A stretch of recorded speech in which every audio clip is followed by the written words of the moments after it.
we begin things in a pitch black void, and in the distance we can hear the very slight rumble, rumble, rumble, rumble, rumble of something coming closer. As it comes closer, it goes from rumble, rumble, rumble to shoo, shoo, shoo, shoo, shoo, shoo, shoo, shoo, shoo, shoo, and eventually morphs into the sound of a train chugging along at full speed. And suddenly, the blackness of the void is pierced by this deep grey train engine shooting past, followed by hundreds upon hundreds upon hundreds of carriages all trailing along. And as we watch, we notice that hovering just above one of the carriages in this massive void is a small box with two people seeming to ride inside it. One, a CGI owl, fire spirit, strange thing, and one, a Muppet-born lioness. And they zoom in this box above the train, shooting over the carriages, going who knows where. And I think this is the point where, Mod, you should probably introduce yourself and say a little bit about what's going through your character's mind right now. Hi. Hello, my name is Modmad, and my character is the engineer. If you don't know that, oh boy, you should listen to some games before this one. He's had a lot to process.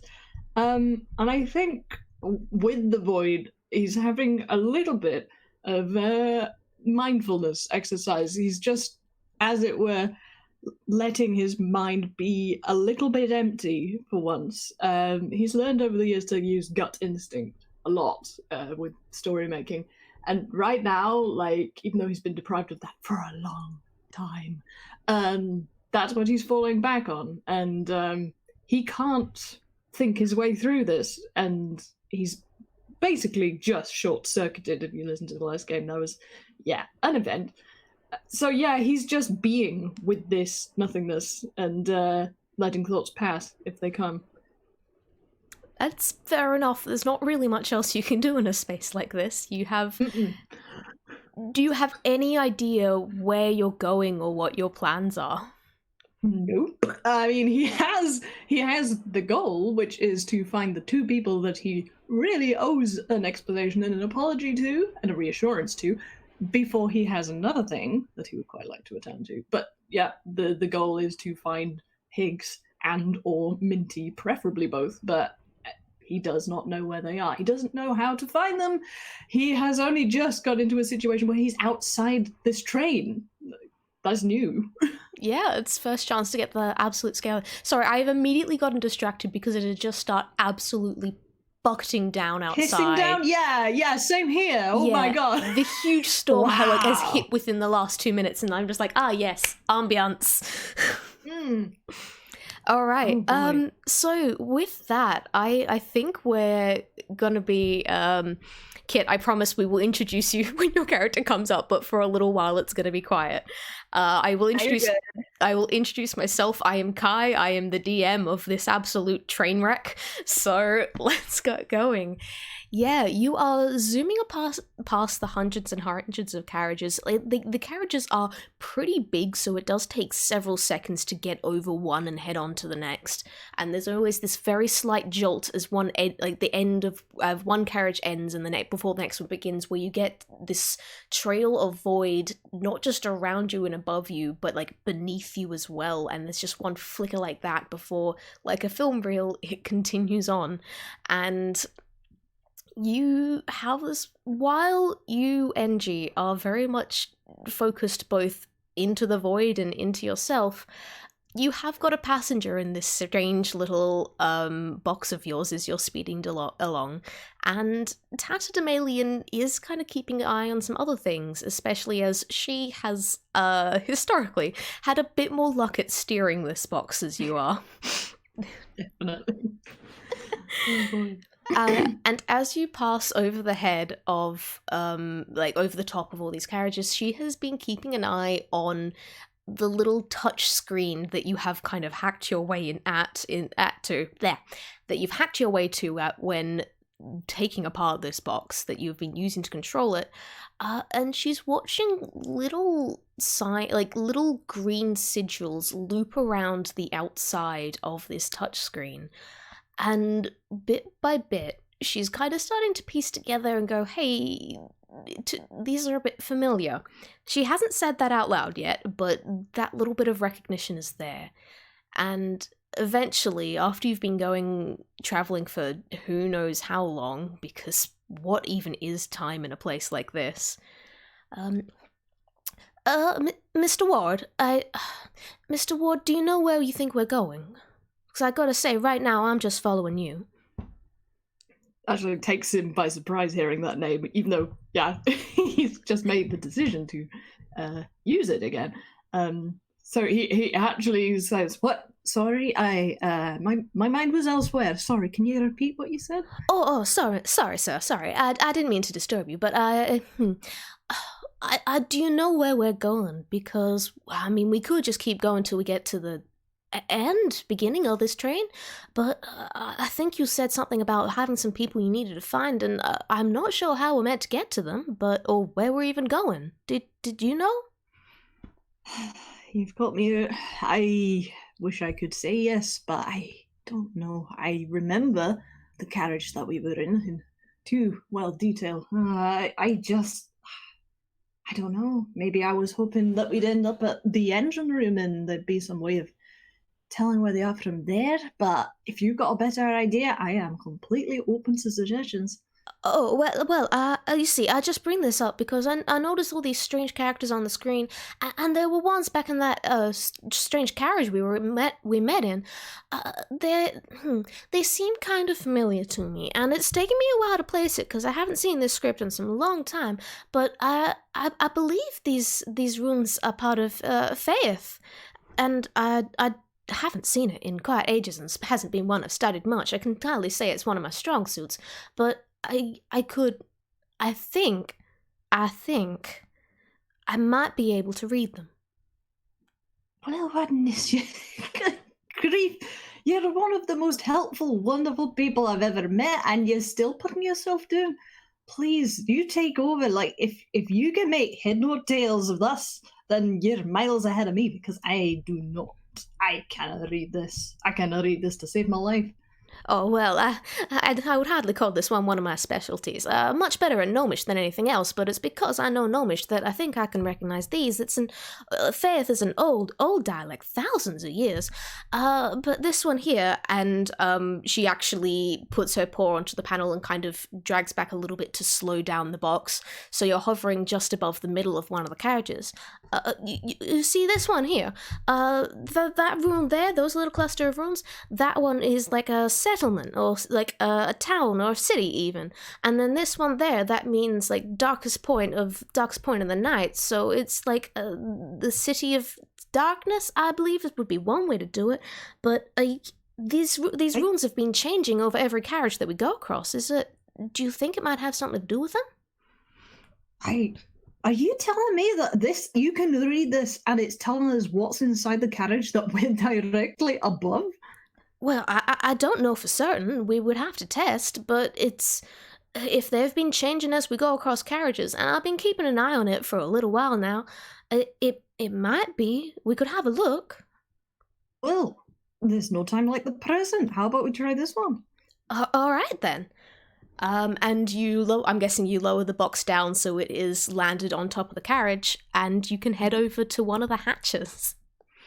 Yeah, totally gonna do that. Do I have to roll anything? Roll me strength, just to, try and open the hatch, basically. Super duper. Just, straight up strength, huh? Pretty much. There's not really much else you can add to this. It's just like, alright, no. Turn a circle, basically. 10. That's a 10. Obviously, you're not feeling too great after your fight from before, which I would like to just tell everyone, we have picked up directly after we have left off in the recovery carriage. So neither of these two have had a rest. They're both pretty still beaten up here. I will say, when that doesn't work, he gets kind of mad at himself, and then he is accidentally going to go into a rage, which does give me advantage on strength checks. So yeah, if go I can ahead. that again. Go ahead. Thank you. 13, not much better. Not much better. Okay, I will say, like, that has only just gotten to the point that I will say, yes, this thing opens. So it's very slow, and, like, obviously you are pretty weak at the moment, but after you have gotten mad at this thing, and you've gripped it tighter, and you've turned a little harder, and finally, and the whole thing comes free, and the hatch lifts up, and you can look down into it. And can I get a perception check? And I'll roll one for Tatters as well. Can. It's probably grumbling something about low maintenance quality standards, you know. No one's being careful with this train and lubricating stuff. Well, maybe 18 though. That's it. Yeah, maybe they are just not meant to be opening these things very much. No, it's okay. Yeah. All right. With an 18, right? You see a lot. Best way to start off with this, first up, is clockwork. You see layers upon layers of the most intricately done clockwork that you have ever seen. You can see gears that are larger than you are tall, probably even as large as Tatterdemalion standing next to you. And you see gears that are tinier than, like, the very, very tips of your claws, or interweaving here and pushing panels this way and that. And you can see these panels are obviously enchanted, because as they move, the view in them changes. And you can see what looks to be a night sky speckled with stars and slightly obscured with smog, but flattened and put on this panel, and as you watch it fold into place, another panel moves away, and it's like a different set of stars, but with like a different cloud coming across it. And you had this one moment as this panel was shifting about to look down into the rest of the carriage, and you are miles above this gleaming city. I mean, he has to take a second to admire this. Because, I mean, heck, Lovelace and Babbage would be having kittens over this. This is gorgeous from a mechanical point of view. Oh, yeah. Yeah. This train is amazing to him, and perhaps that makes it all the more insulting that it's either being made or has been made to do this to so many people. But yeah, he just takes a sec, because, like, damn, that's amazing. But also, like, there's the slow pricking up of the ears, because this definitely matches the description that Tatters very helpfully has translated. Yeah, like Tatterdemalion next to you is just like, oh my, very quietly as she tries to take this in as well. She doesn't notice quite as intricate. She doesn't notice as much as you, but it's still there, and eventually she does actually have to just lean back, because she's not a massive fan of heights. You'd think the engineer wasn't, but, like, this is fascinating. So he actually has to make himself lean back, and I think he is actually going to shut the hatch, because even though it's tempting to go in there, he doesn't know if he'll be able to get out, and it's not the right carriage. So he says, well, I think you are quite a linguist. I think we can find where I need to go to. Is there a place that you want to go? You said you wanted to go back to the place which sent you to the healing carriage? Oh, geez, no, God, no. I definitely don't want to go back there.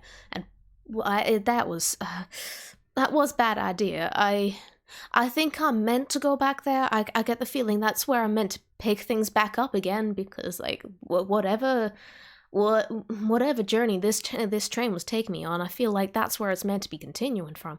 But at this point in time, I don't want to go back there. I don't want to be alone again. So, Mr. Ward, I'm sticking with you, and if this is the path you want to go on, we'll find where you want to go. Okay, you stay with me as long as you want. I'm not gonna tell you otherwise. Gives Tatters a good old pat on the paw. Do I still have my little glass jaybird? Yes, you do. You do. It's still tucked into an inside pocket, and it is one piece and did not get all beat up from the fight. Oh, I think he's sort of absent-mindedly running a... oh my god, it's from that old Warner Brothers cartoon with the dog and the giant kitten. So, when the dog's, like, holding the tiny kitten in its hand and running the thumb over its head? Yes, absolutely. He's doing that with a bird. So, yeah. Excellent. All right.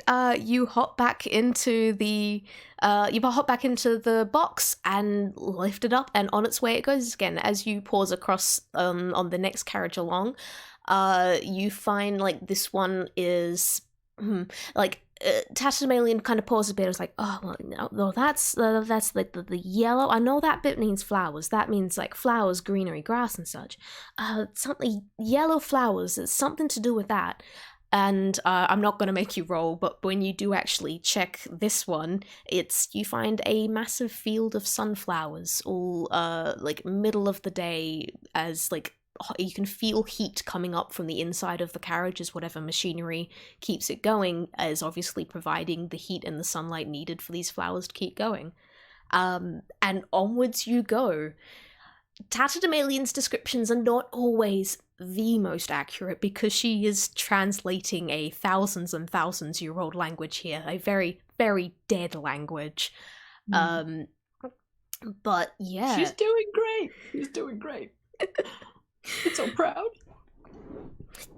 You go across hundreds, like not hundreds carriages, you go across like several dozen carriages and you find one that's meant that like the description is like paints, colors, and you find it is like inside it's just a whole bunch of canvases and paint splattered about, and you have a couple of denizens in there painting strange and abstract pictures.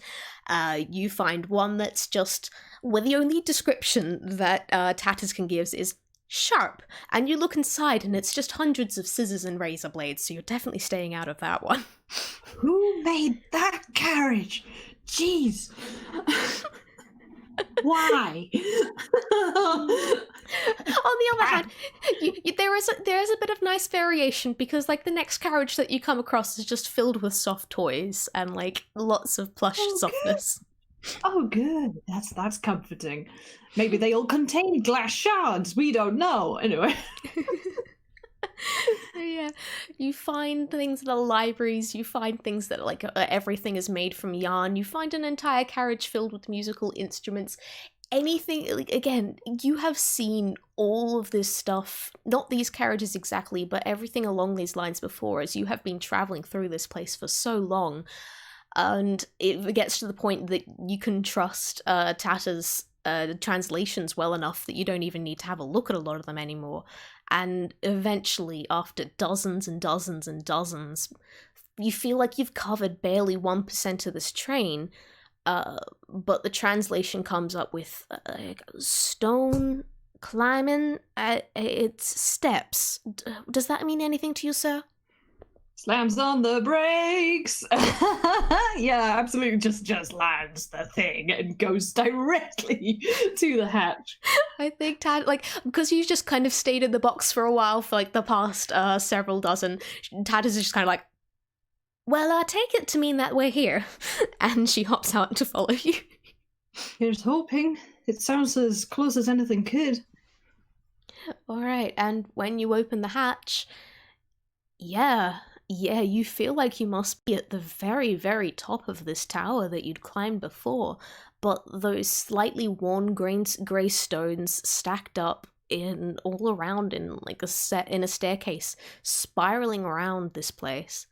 Yeah, that's really familiar, and you can just about catch at the very, very farthest point of your vision this tiny speck of green on the floor below you. Oh boy, yeah, that just makes his heart plummet. But he doesn't, literally, this time. So yeah, he as it were, wordlessly gives Tatters a nod, because this is the right carriage, and he's going to go back to the floaty box, because there is no better way to get down to the floor than gently. Please don't go jumping. You've done this once before. Don't do it again. Yeah, not going to do that, no. All right. And as you hop back in the box and you and Tatters lower yourself through the hatch, I do have to ask, do you close the hatch behind you? Yes. Okay. Definitely. I mean, like, that's just good train etiquette, you know? It's like country gates. You close them. All right, as you do, you close the hatch behind you, and there's again some mechanical clicking and whirring. And as you lower yourself down, even by about 1 foot, you notice that the ceiling seems to have covered itself up entirely, and whatever illusion is in place to keep you inside something that is not that doesn't look like a train carriage has settled itself back in again. And you and Tatamalian begin lowering yourself down, and it is at this point that I'm going to hop over to our other character and ask their player to introduce themselves. Hello, everyone. I am CartoonKitsune, Kit for short, and I play Minty. How is Minty doing at the moment? It's probably been, call it 12 hours maximum since things went to hell. Day, yeah. How's Minty doing? Not great. Not great. Probably like slightly better than she was. She after everything that happened, Minty pretty much just laid on the crater where NG hit the floor and pretty much just laid there for hours and cried herself to sleep and took a long rest there, and because she was just so depressed that she couldn't even move or do anything. Oh jeez. Alright, can I get a perception check please from you? Alright. It's like, this is going to be good things only, the carriage. Please.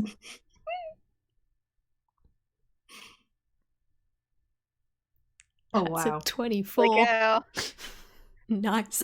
Yeah, you notice immediately when you hear kind of clunk coming from far above you. It's faint, but like, seeing as you are a rabbit, you have very good ears. You do manage to pick it up, and you notice, the sound is coming from directly above you, and you look up, and from the angle you're at, you can't see the two people riding in it, but you can see one of these grey boxes that deliver people to this train that came and took your friend away, and you see it lowering itself down and down and down in the tower. And what do you do? She definitely kind of, as it's lowering, she kind of like just keeps lying there for a little while. Actually, I should probably describe what she looks like currently, because she looks a little different from normal. And the other two might notice this as they get closer, that because normally she's a very vibrant shade of green and has this pink heart on her chest. It's glowing a very like pretty pink color. At the moment, her color, sort of similar to NG, her colors have dulled significantly. So she's a very like kind of pale like a shade of green, and the heart on her chest is gone completely grayed out. Oh, so sad. When she opens her eyes, they're of a very like kind of shiny black color, but right now they're a very like dull sort of shade of gray, very lifeless looking. And as she opens up these very dull, gray, lifeless eyes and looks up at this box, and she just kind of lays there for a few moments. And very, very slowly, she sort of sits up and kind of takes a couple of slow steps out of the way so it doesn't like fall on top of her or anything. She just kind of blankly watches the box coming down. I feel sorry, I want to give Minty a hug now. Not even my character. Ooh. I want to give Minty a hug. All right. The box continues down, and like it does take a minute or two to get to the bottom because this is a very tall tower, and Tatamalian is taking you guys down carefully, slowly, just in case there's anything that might pop out. But eventually, engineer. Yeah, the box is only about a meter or so off the ground. You could easily hop out. You can see Minty, and you can see the state she's in. I was gonna say, like, even before it gets that far down, like probably 10 meters off the point, he's gonna jump out as soon as. Don't make me give you more full damage. No, yeah, he'll do it like when it's just about safe enough. Okay. Yeah, he's not going to stay in that box once he can see her. As soon as it's even conceivably possible, he won't take damage. He's just he's jumping out. Okay. but he doesn't, he really wants to just rush up and hug her, but he's also kind of like horrified at what he can see, and he doesn't really know what will make this worse. So yeah, he does sort of scramble out and land very close and sort of be like, ah. But yeah, he does actually stop short of Minty and just kind of stands there and is like, Minty. Minty stares at NG for a few moments with those blank gray eyes, and then in a voice that's so much quieter than you're used to hearing from her, she says, Guess I must still be dreaming. Or hallucinating, maybe? I don't know. Oh, No, well. you're not. Okay. I'm so sorry about what I did to you. I'm here. It really. Is it okay if I? I'll forget this. And then he does hug her. Yes, good. And the moment he physically touches her, that's when it all sort of starts to click a bit more that like this might actually be real. And she very slowly hugs him back, but she's still kind of in disbelief. Like any of this is real, so she just kind of hugs back. Angie? Is this... Are you? Well, to an extent, I have to confess I can't use that name anymore. It just hurts too much. Can you call me Oscar? Okay. Is this real? And she starts like tears start leaking out of her eyes because she wants to believe this is real so badly, but like because she saw NG pretty much die and be carried away, she's like so afraid to like accept this is real in case it's not. I would like to just quickly point out here, the engineers rather beaten up and battered and got probably a couple of scorch marks and things like that from the fight that he's been in. It's fine. Anyway, she's very, very close up, so like she might not even be able to see that at the moment. I'm hoping. Anyway, engineers like practically forgotten about that. Or I should say Oscar. Yeah, so Mr. Ward is usually Oscar has to restrain himself when he's hugging people, with the exception perhaps of Rubber Hose Toonkind, because barbarians hugs can get a little bit too emotionally invested, and it can be a bit uncomfortable, especially if you're real kind. On the other hand, this is terrible, and this lady doesn't even know what age this rabbit is really. Needs physical confirmation and hugging, and he's also hugging a soft toy. Like, damn, like this is like a really nice thing to hug. He needs this hug a lot too. So like he's just settling into this. Like he isn't saying much. He's basically just being there as a solid object, and letting her work out what she needs to feel about this, including crying, because crying is very important. Yeah, she is crying a whole lot right now. She's just like processing all of this, like trying to see if this is real or not. You can occasionally like hear her mumbling through the sobs, like, "Please let this be real. I don't want to lose you again." I'm real. I'm as real as I'm ever going to be, and I am not going anywhere. I'm here. I'm here. I'm sorry. I'm sorry. Don't you dare say you're sorry. It was entirely on me. You had it handled. I did not have it handled. I made a very poor choice. And anyway, what happened happened. I'm back. They've put me back together. I managed to get away. How long have you been in here? Actually, I forget that. Nobody knows what time is in this place. I'm so happy I found you. A few hours, I think. I'm not really sure. I think I kind of fell asleep for a while. I hope I'm awake right now. I really hope I'm awake. Yeah, you're awake. You're awake. My coat is wet enough to prove that, and if my word isn't good enough, we've got a witness here. She's called Tatus, and I went a little bit Welsh there for some reason, but he's actually gonna slowly ease himself away from her face so she can see that new friend. Yeah, Tattletale throughout all this will have been keeping very quiet, just because like she doesn't want to disturb this. This is obviously a much needed reunion, but at this point she'll just kind of like, it's very difficult for a 7-foot tall lion to, you know, look small, but she's doing her best. Finally she'll just kind of look up and go like, hi there, my name's Tattletale, or Tatters for short. It's a pleasure to meet you. Nice to meet you, Miss Tatters. My name's Minty. It's good to meet you, Miss Minty. Are you okay? Is there anything I can do to help you? Do you need healing, or you don't look okay? I mean, I don't know. I mean, and if Minty, you're really back, or I'm sorry. Did you say you didn't want me to call you that? It's going to be difficult for me as well, but if you could, Oscar was my first name originally, so you can call me that. Okay, Oscar. Wow. Sorry, this is just kind of a lot. I've never really felt like wow. Actually, speaking of healing, though, do you guys need some healing? Because I can heal you up for a moment if you need me to.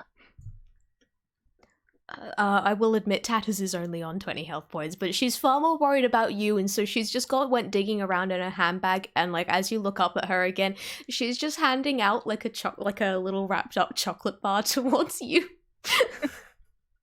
Yeah, Minty will absolutely take that. It's okay though.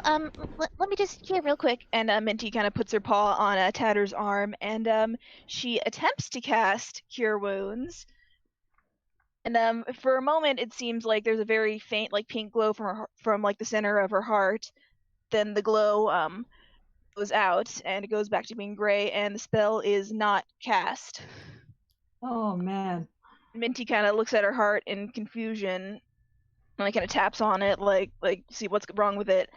Then the realization hits her, and her eyes kind of go wide, and she's like, "Oh no! Oh no! Oh no! Oh no!" Oh, hold on. I mean, clearly there is something wrong, but what is it? Can we help you? I don't know. Oh gosh, I've never had. I've seen this happen before, but oh gosh, it's never happened to me. Oh dear. Oh dear. I would like to say, Tatterdemalion just rolled a nat 20 on an Arcana check, so she just kind of looks down at you, Minty, and goes like, "Oh, darling," and then just scoops you up into a massive hug. You are now being hugged by this giant Muppet-born lion. I'm sorry, Excellent. you cannot escape this. No, don't apologize. Minty it absolutely needs this right now because she's like a little more freaked out right now. Okay. I know what's going on. It's normally this wouldn't really be a bad thing, but considering where we are and it's kind of dangerous, and oh dear. Oh, it's okay. It's okay, darling. We'll keep you safe. We'll stick together, okay? We got this. It's okay. I think Oscar's like actually kind of just looking over Minty's shoulder at Tatus because he ain't got a clue, even though he's like just acquired some magic. He don't know jack about it. He doesn't really know how to use his. So like he has no idea what's going on. I'm not even gonna make an Arcana check. He would fail it. Darling, this happens sometimes. This I will admit, it was pretty difficult for me just when I first got on this train. It comes back. You gotta just give it some time, okay? Okay, please. Be gentle with yourself. Okay. You'll take like a couple minutes to sort of like calm down and like do some breathing exercises and stuff. Okay, I should probably explain. So I'm what's called a Blisslander, and we're kind of like a specific species of toons, and our magic kind of comes.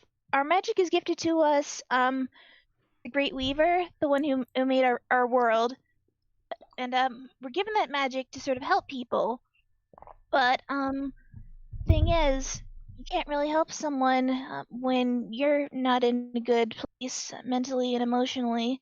So, if we ever get, well, the way I am right now, we lose our magic. Oh no. Oh yeah, Mr. Ward is feeling pretty bad because yeah, that's his fault. This is his fault. He broke the bunny. He broke the bunny. This is terrible. I do have to ask Oscar, have you noticed that the other bunny does not seem to be anywhere in the carriage yet? He has noticed that. He's kind of wanting to ask, but at the same time, this is not the time. This is the time to look after the present people. And everyone here is a mess. Everyone, including him. He's admitting that. That is true. Which is progress. That's character development.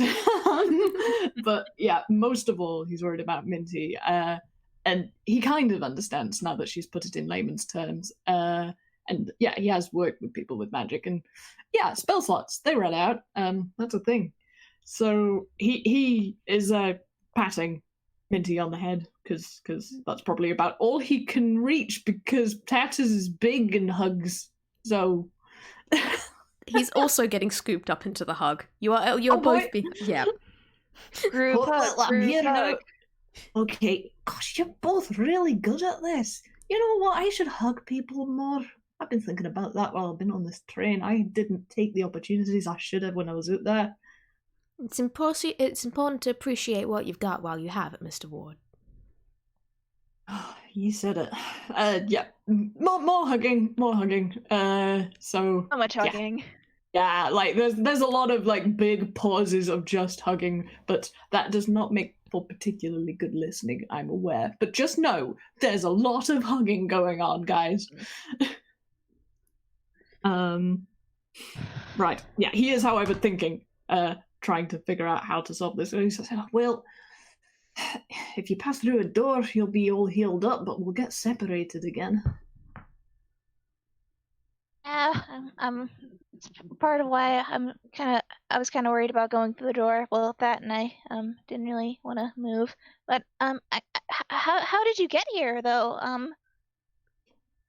I mean, I see your box. It looks like the one that took you away. Well, we may have sabotaged one and stolen it, and then had to have a fight with a big metal octopus of some sort. I still don't know what that thing is. If something turns up that's like made out of metal spaghetti and knives, I'm very sorry. That thing's after me. Please don't try to interact with it. Yes. So it may be a fugitive on a train. That's new for me. He's kind of laughing at himself at the irony of this situation. But then Minty again, I just never kinda, did purchase a ticket. Minty just kind of blinks slowly as she takes this in and is like, Oh, I guess I slept a long time, huh? I think you did. Basically, I met up with Tatters in this place, which I suppose would call a medical bay. Would you say, Tatters? Well, it's got to be something along those lines. All I know is that goop healed us up real good. Aye, we got put back together, whether or not we wanted it. And there's a carriage which is for fixing people. I mean, like us, but also, you know, the people that we meet on this train, like the mice way back in the first carriage. You remember them? Yes, I remember them. I met one, but they were broken. It seems like they're part of the train. I don't want to say they're not real because they are in a way, as aren't we all? But anyway, the ethics of that entire thing is still a bit beyond me. So anyway, there's a place that fixes things. We managed to get out of it and go along the top of the train, and Tatters is a genius and managed to figure out what the box was saying was in each carriage as we were over it. I'm sorry, I'm not making a whole lot of sense, but basically, because of her, I'm here. Well, I mean, I'm so glad you're here. I mean, more than I can ever properly expressed. I mean, and that's good to know that there's somewhere where people can be healed if they get, I mean, really badly hurt, like you were. That's good to know, at least. In a way, the sad thing is, it predicts other people getting hurt as badly as I did. Yeah. Well, I obviously it must happen, and it must happen at least at some amount, considering that both of us were there at the same time. I gotta say, the way I got hurt, it was basically just glass shards raining down everywhere, and like glass shards plus fabric, it doesn't always go the best. But if this place is meant to be healing people, then like it can't be all bad, can it? There's a temperature shift. Yeah. I mean, you can only call it a sort of flare of temperature. It doesn't stay up because he's still pretty down. But he basically coughs away this rather volcanic surgery. He says, regarding the purpose of this train and whoever is running it, there can be no question of holding forth on ethics. I have seen people behave badly with great morality. True integrity has no need of rules. I mean, before everything happened, I kind of had a theory that we were put on this train to help the people inside the train, but I mean after how long you seem to be on here and everything, I kind of don't know anymore. I mean, you don't think it just put us on here to torture us or something, did it? I don't know whether it's intended to be good or bad. The result is more or less the same. They aren't giving us a choice.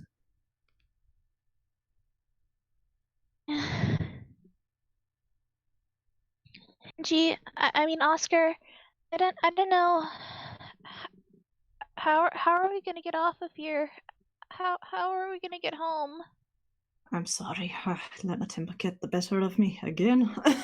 And more hugs at a better temperature. And yeah, he's still fuming about this. He doesn't know the answer, but he has managed to escape at least once. So like he has more hope than he did before he came into the staircase carriage. So like you at least know how to get outside the train, not necessarily off the train, but outside of something. You know, I always seem to get into trouble with the high-ups. I've had complaints, accusations that my movies carry a common theme of anti-authoritarianism, and you know what? They're right.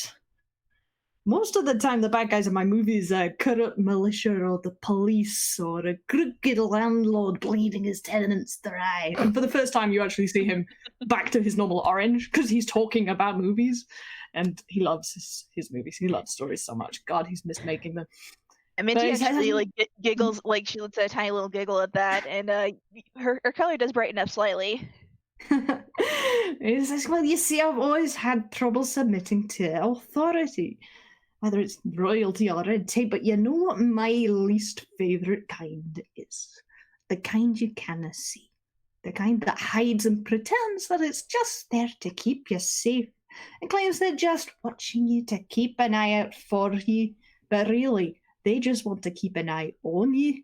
This is the kind of system that only ever shows itself when you get too close to seeing something that they don't want you to see. And I've seen it. So, we know that there are cracks in the system now. We know that there are holes in the ceiling. But inside each of these carriages is a world, and each one of these worlds is containing passengers. I really don't know what the best way to tackle this system is, but the system needs taking down. Yeah, you're right.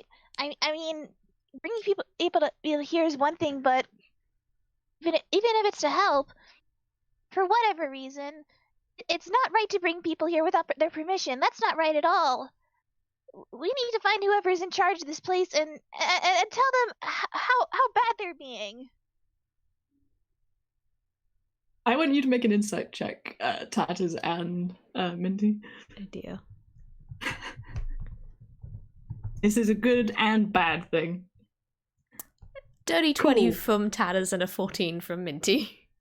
Minty, you know that engineer Oscar has had a realization.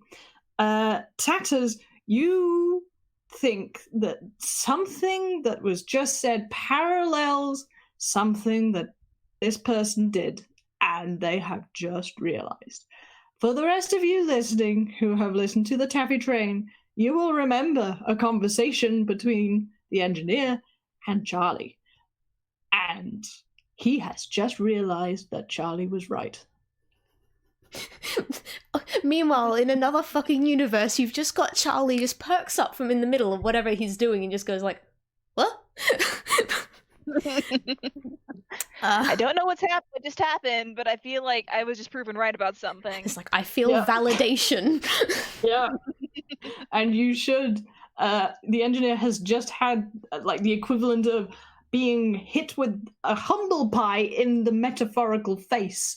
Because, yeah, you did that, Mr. Engineer. You did that to people. This train is a bigger version of what you did to the people who were in that film involuntarily. And no, he does not feel good about that. On the other hand, he has come to that realization, which he may never have done by himself. Yeah, congratulations on coming to that realization a couple of carriages earlier than this train would have otherwise had you done. Throughout this whole discussion, Tatterdamalia is kind of like, she's got her tail like wrapped around it and she's kind of like fidgeting with it, looking pretty nervous about what's going on, because she's kind of interpreted this as kind of like, oh no, you are talking about revolution, and she is very nervous about that sort of thing because that's not her forte.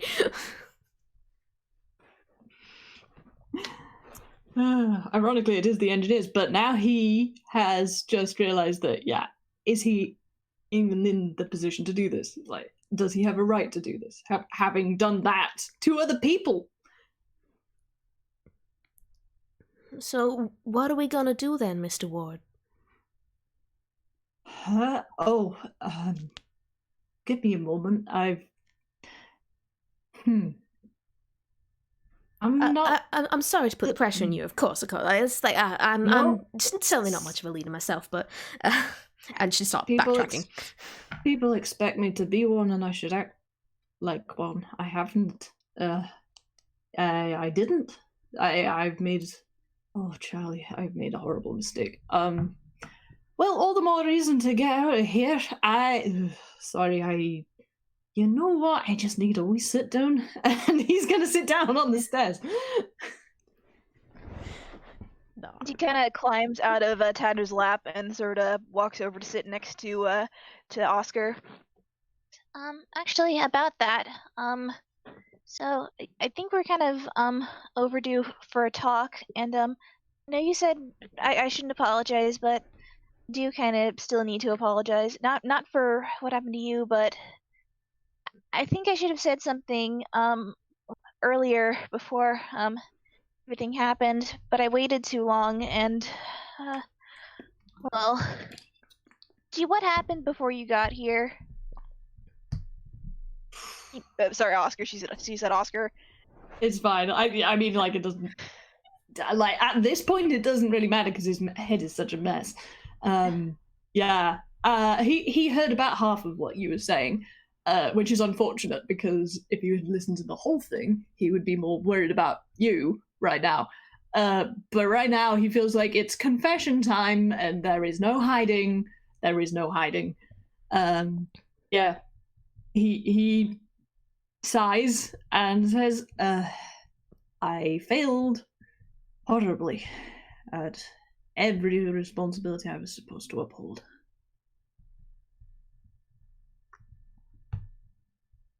Okay. Kind of gestures like keep talking. It's all right. That's not a great summary. Okay, you know how I was. I introduced myself as the engineer. Right. Well, I was an engineer. Literally, at the beginning of my career, I learned how to make and use machines, and I just applied that to my way of life. And, you know, being a director, it's very like being an engineer, really. You have to You have to keep the pressure up. You have to keep fuel burning, not overload the system and blow the operation to pick. You have to maintain the system and check in on everything. I didn't check in on everyone. You have to look after your crew, make sure they're doing all their jobs too, even if that means being hard on them sometimes. I was good at being hard on them. Too good at being hard on them. You see, when it comes down to it, it's your responsibility as a director or an engineer to make sure that every one of those people reaches their destination safely. You have to stay on schedule, but not at their expense. And he looks positively ill at this point. Yeah, he might need a bit of help to continue. And for more hugs, then Minty will kind of give him like a side hug, sitting next to him. Oh, that's lovely, but also terrible. How's Tatters doing? Tatis is kind of like, again, she is very much aware that you guys obviously need to have like a conversation, and she doesn't really know what's going on. So she's gonna keep just continue sitting next to the box where she was before, and she will have pulled like some rather battered looking crocheting out of her handbag and is trying to work on that. She's not very good at it, but she's trying. You will make a note of that for later.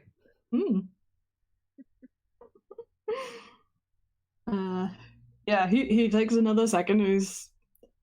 Well, there's a saying I've had burning in my head since I was born, and I don't know who put it there, but this pain is temporary, film is forever. And I've lived by that. Until now, I've never regretted it, because film, it just was everything. Still is everything to me. And there's a little bit of a strange, sort of far away look. There's a bit of a cuckoo sort of expression for a moment, but he shakes it off. Because above all else, a director's and an engineer's duty is the safety of their crew, and I have failed to uphold that duty, not just with them, but with you. And before I wound up on this train, I lost someone. A friend.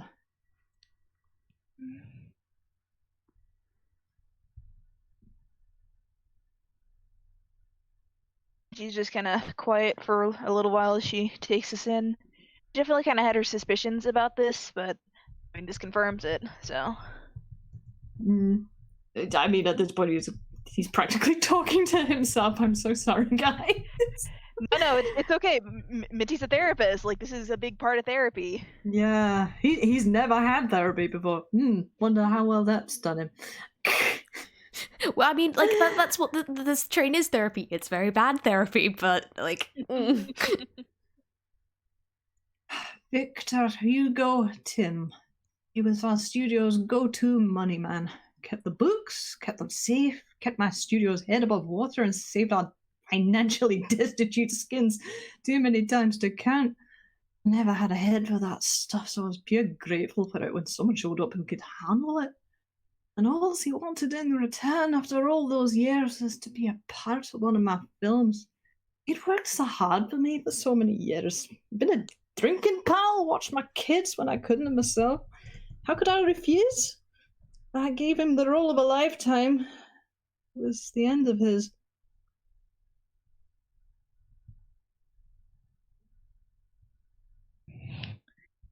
So he died during one of your films then? Yep, that gets an actual sob. Like, the engineer has a unique face because he can't really cry. Maybe he can. It's always a bit of a question mark. But you can't tell because his hands are covering his face. And his shoulders are kind of doing that, the juddering thing until he can get words to happen again. Okay, take as much time as you need. If you need to cry, that's okay. Tatis will have kind of like, oh, okay, no crying has happened. She's kind of like just puts her crocheting on the ground and kind of like half gets up, kind of just looking at Minty going, should I come over? Do you want me there as well, or should I stay back still? Minty will nod if she wants to come over, if Oscar's cool with it. Oh, he is past caring. He just is in a state right now. So yeah, the more the merrier, my dudes. Okay, yeah, no, we're back to just being hugged by everyone, and then it gets, like Tatterdemalion comes over, just picks up Oscar and kind of sits down on the step instead and puts Oscar down in her lap, and yes, back to hugs. He actually manages to laugh about that because, like, yeah, he's being taken care of like a wee baby. This is like embarrassing enough for him to break out of his grief for a moment. Sometimes just being looked after like a baby is what you need. Yeah. And that's what Vic used to do to him. Like Vic used to bully him into going to sleep or eating or like just leaving off for half an hour. You know, just cool off and stop yelling at people.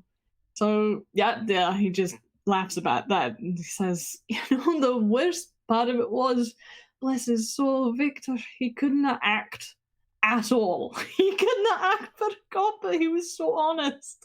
But I did my best to honour the request and make a belter of a movie with it. He deserved that at least. And yeah, he's gonna go back into movie pitch mode because that's a sort of defense.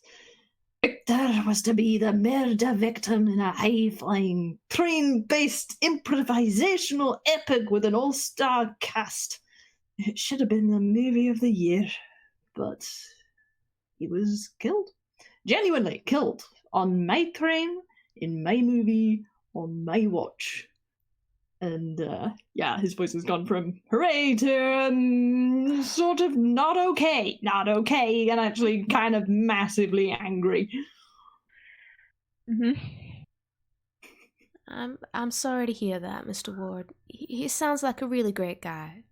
And he's gone, but you still remember him at least.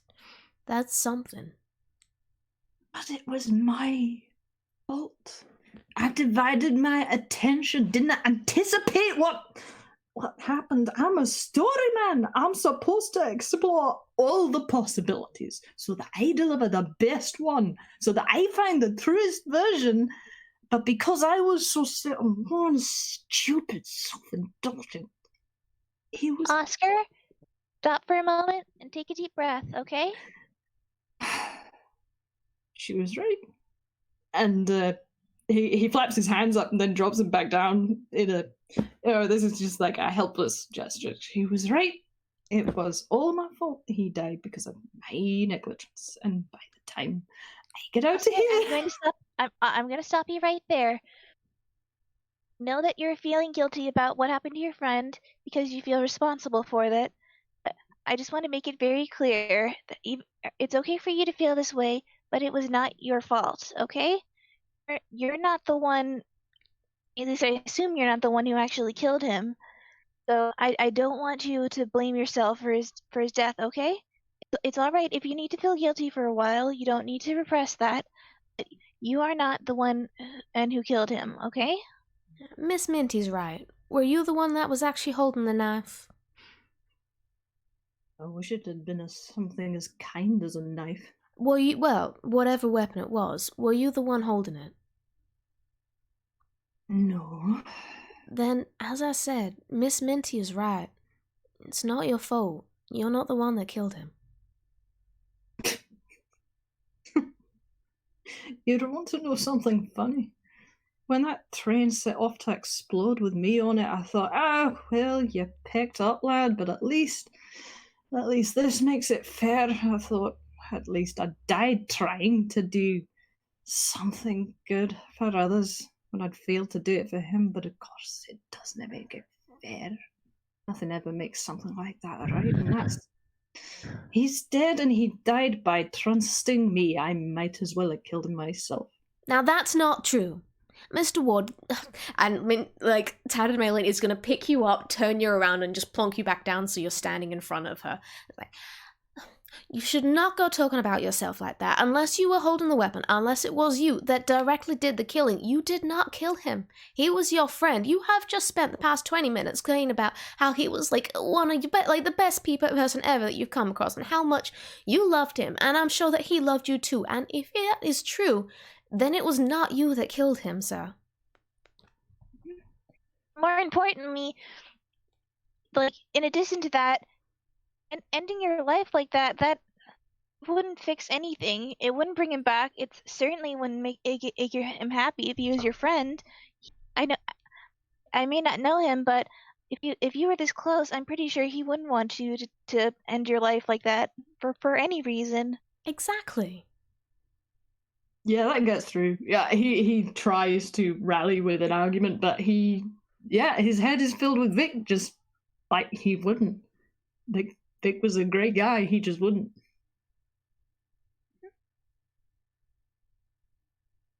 So yeah, you just have this kind of, yeah, he's exhausted from admitting everything he just did, because he's been carrying that with him on this train the whole time. Yikes. Yeah. Is it okay if I ask you something? Yeah, I mean, I owe you everything but just listening to me. How recently did this happen? Before you came on the train, I mean. Before I came on the train, I mean, time is pretty immediately. I mean, certainly within everything's so hazy now. Hours, probably hours. So this exploding train, this happened like you were on an exploding train right before you got on this one? I thought I died. I mean, when I arrived in that box, I thought they'd buried me, and I am pure mad about that if they do that, because I asked for a cremation. That would be disrespectful, to say the least. I would. You've been holding on to all of this while you've been on here. Oh, golly. I'm sorry for Yeah, offloading it. Oh, no, that's okay. You should have done this sooner. Goodness. If I had known when I first met you, I would have had you sit down and talk about this right away. Oh, dear, and you've been on here so long. Hey, now you're starting to sound a bit like me, aren't you? Starting to blame yourself for things that aren't your fault. Well, I mean, yeah, but I mean, this is supposed to be my job. I mean, helping people like this it's pretty much what I was made for. And didn't you say something earlier? Didn't you say something earlier about not being able to help other people if you're not helping yourself first? She's got a point there. Yeah, I was thinking about that when I realized what happened to my magic. Cause I mean, technically the rules are we're not really supposed to help people when we're like this. But I mean, this is kind of a emergency situation, and I mean, you really need help right now. But I don't even know if I mean, has this been helping? Like talking about this? I think he checks in with himself, and do I have to make an insight check if it's with me? I don't know. I mean, like, if it's considering that prior to all this you weren't a massively introspective character, I think it might be worth it. I think no matter what you roll, you're definitely going to realize something, even if you crit fail on this. Seems not too terrible, actually. Yeah, you've managed to figure out most of it, though. Yeah, he kind of wants to be, oh no, I've made everything worse, but he feels better. He does feel better, even though it's been like, this was painful, especially the realization that, he manipulated people, and that was a big part of, like, he's been blaming himself for the death of Victor Tim, but he's almost been using that to avoid the entire his way of making that movie and getting people onto that train without them realizing they were going to be in a movie was not good. Because, like, how could they possibly not enjoy that? He's the best director in the world. They should be honored. And then, like, yeah, the whole parallel with this train, like, smacked him across the face.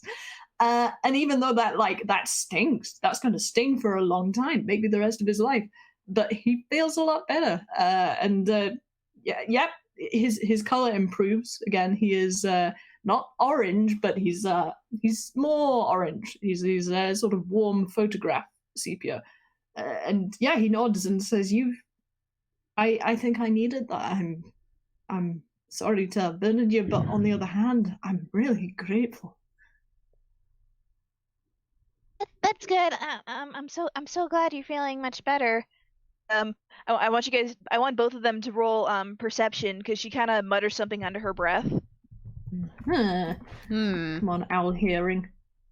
Okay, that Yeah. 14 was yours, the 21 was Tatterdemalion. What the fuck?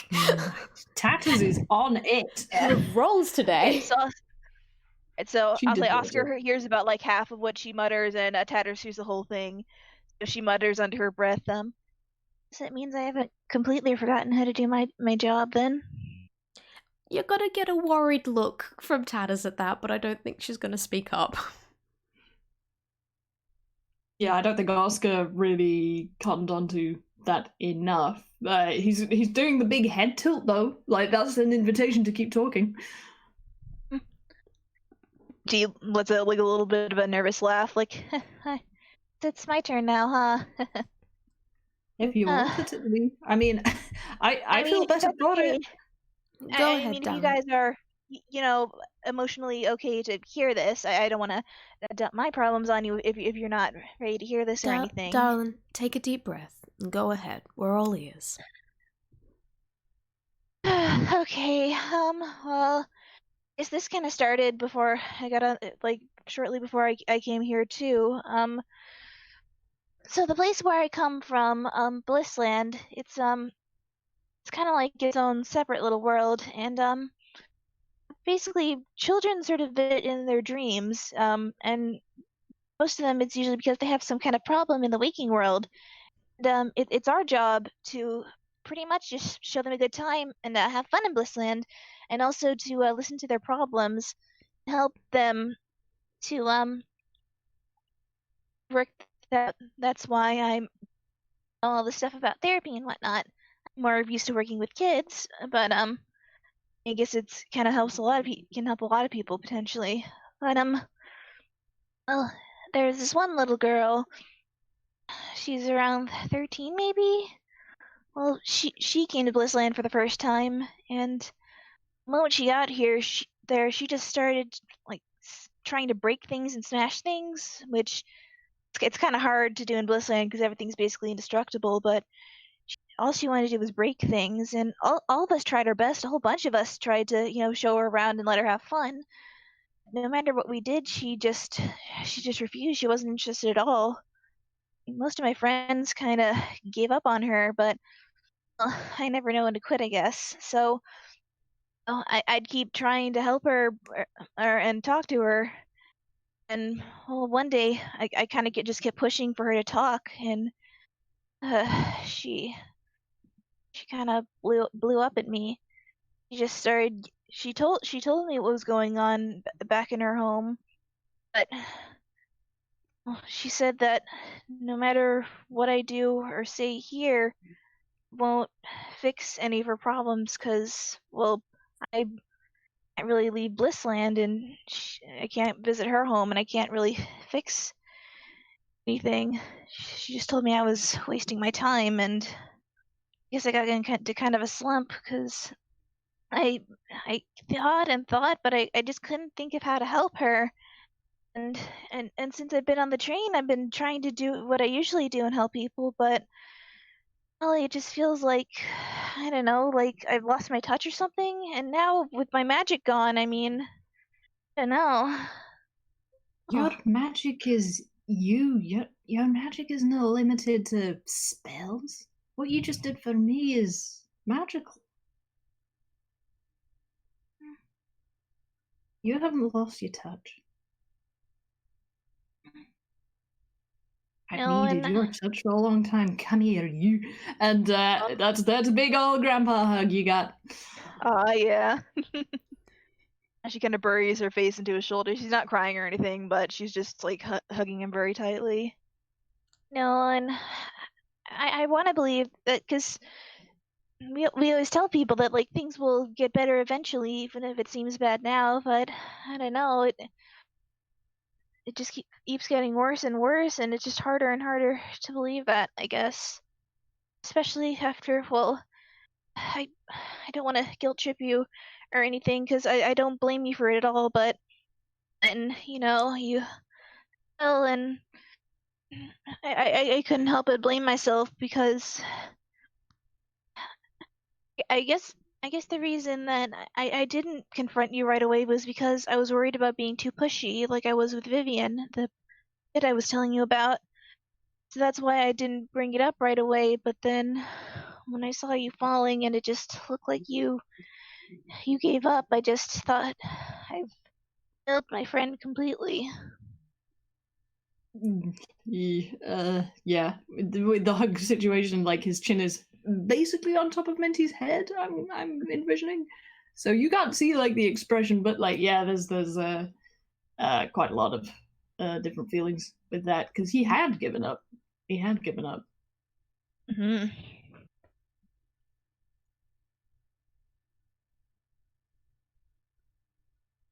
I'm sorry, maybe I shouldn't have said all that. No, I'm just.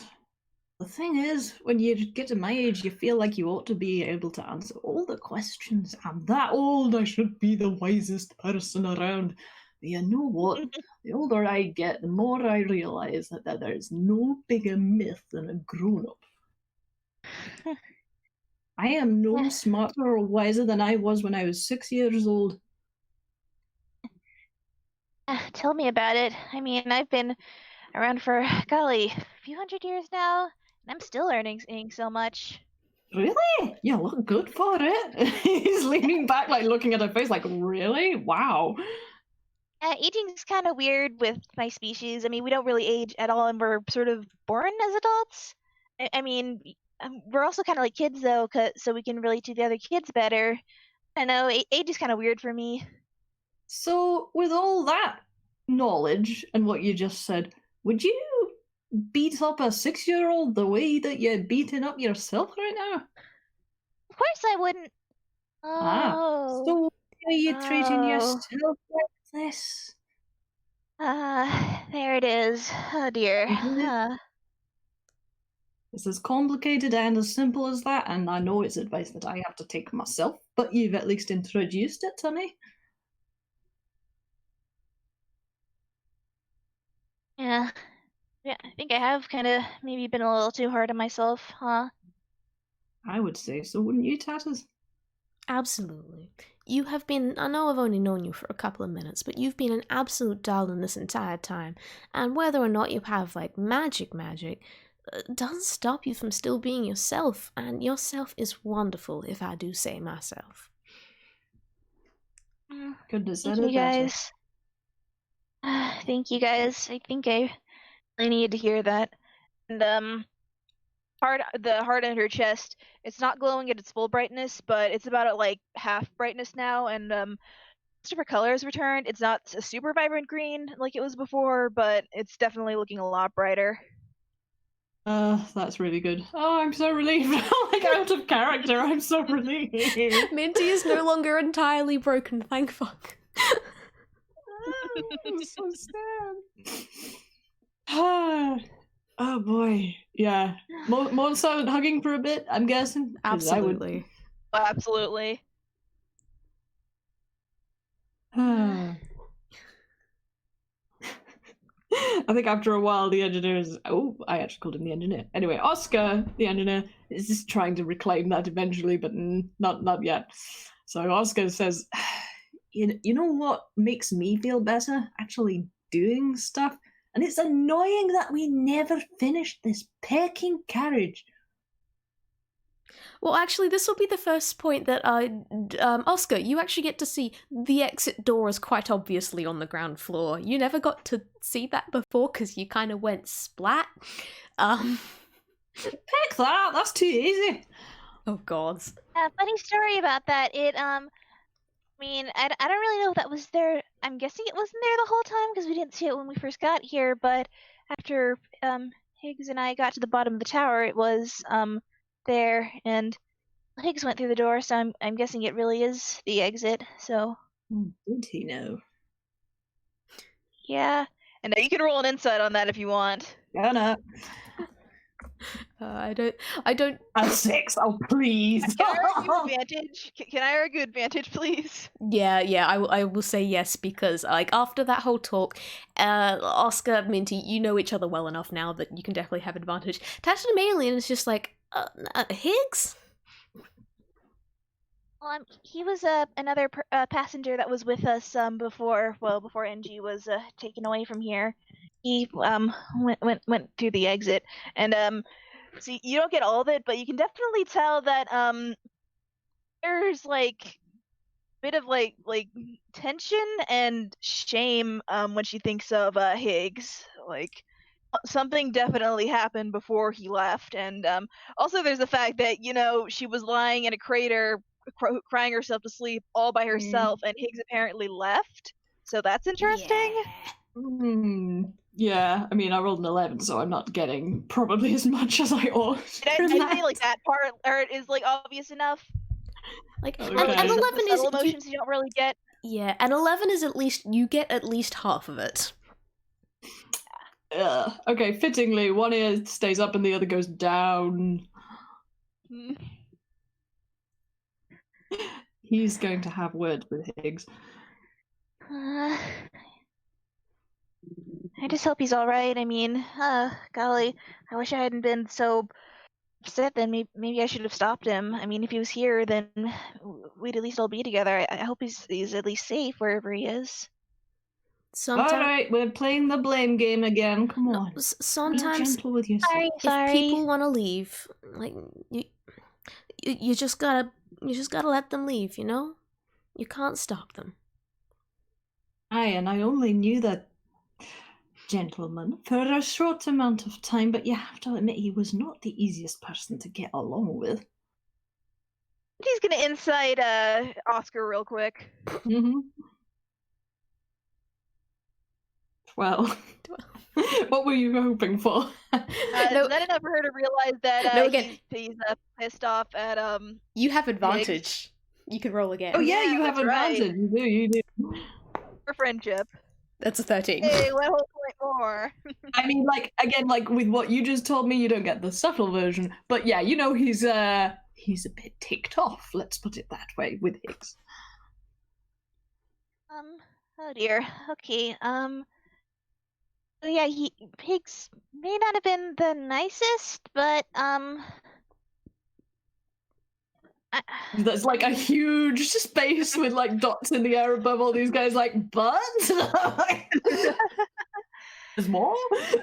But oh golly, I mean, he wasn't really the nicest, but in his defense, I mean, he did kind of like just get here and everything was really confusing, and he very clearly wasn't really suited to deal with that whole situation and me like grieving and all that. So, I mean, I'm not exactly happy with how he handled that situation, but also I can't really blame him for leaving with everything that happened.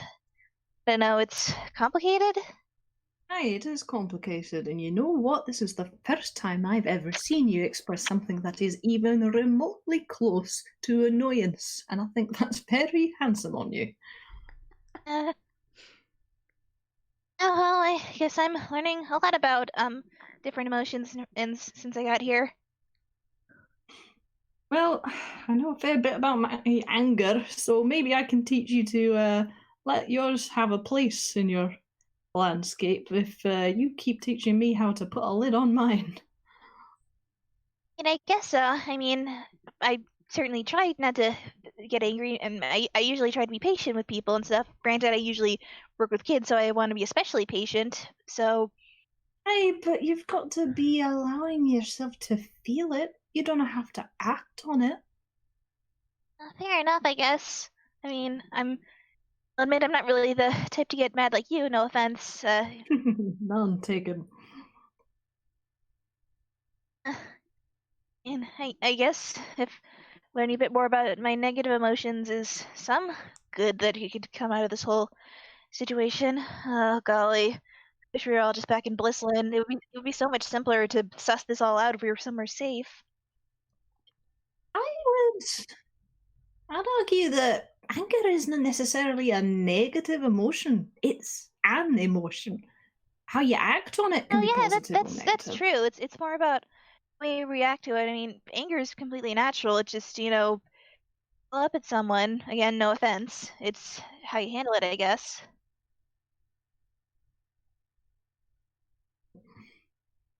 Fair enough. Personally, I'm trying to be more of a pacifist, but teach their own. Well, maybe you teach me to be more of a pacifist, and I'll teach you to blow up in the correct circumstance. I think I can manage that. Tatters, I don't think you need any help. You've been looking after both of us like a champion. Yeah. Can I actually get both of you to roll an insight check on Tatters, and you don't get Oh, advantage on God. this? No, we don't. Because she's been An 8. quiet for a little while here. Okay, 20. Oh, Minty! Okay, Oscar, you look over at Tatters and like, okay, yeah, she looks like she's kind of been hanging back a little bit. Obviously she didn't want to interrupt everything that like you guys have been talking about. That's fair enough. That's how the rest of this conversation's gone. Minty, you look at Tatters, and you can tell fucking instantly she's about to burst into tears. Oh no! And hug time again. Yeah. The moment you go to give her a hug, she does indeed burst into big sobbing tears, and she will just wrap her arms around you and just like basically cry into your shoulder as best she can, considering the size difference. And it's just like, Probably kneel down and hug them. yeah, Aw.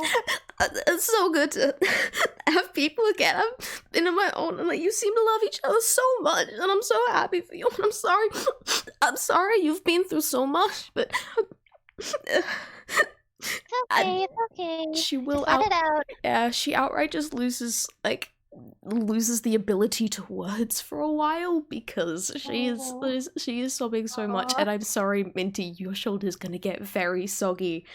Good. You think she's not used to like helping well, it's more crying children usually, but honestly, since she's a plushie, she's probably designed for this sort of thing. Minty is very absorbent. Exactly. Oh boy. Oscar misread this so badly, he feels like such an idiot. He's kind of like, he wants to join in, but he also doesn't want to crowd them, but he also kind of fucked up, so he's doing the awkward pat thing.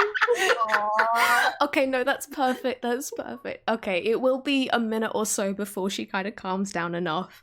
And she's still sniffling. And just, I'm sorry, guys. I didn't mean to. I didn't want to make a fuss. I didn't want to be a burden on you too. You seem like you were going through enough as is, and like I'm fine. I swear, I'm fine. What is this? The self-blame trilogy? Come on. I was about to say, I think we're all kind of guilty of that at the moment, so. I'm not blaming myself for anything. It's not my fault. That's the one thing I know, and I try and I know that it was not my fault, and Well, in that case, you ought to know that you're not a burden. I wouldn't have made it here with you. You don't know that for sure, Mr. Ward. I appreciate the I kind words. do. I really do. I woke up before you did, and I didn't see the ceiling hatch. I couldn't get my brain in the right state to do anything logical, and you figured out how to sail this weird sci-fi pod thing. Sci-fi? That's interesting. Maybe that's a new category of film I could invent. But anyway, the point is, you're one of the smartest, most helpful people I've met since I got here. No, I'm nothing. I'm just a homebody. I would contest that strongly. Do you want to tell Nobody's us your nobody, story? everybody's somebody. Aye. You are the protagonist of your own life. Yeah. Well, again, thank you for saying such kind things, but it's with everything, it's pretty hard to believe, you know. Would it make it easier to believe if you shared with us? Would that help?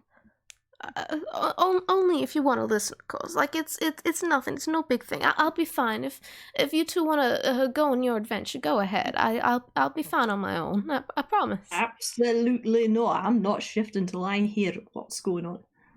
It's all right, Tatters. And Minty sort of takes her paws and like holds her big beanbag ears up. I'm all ears after all.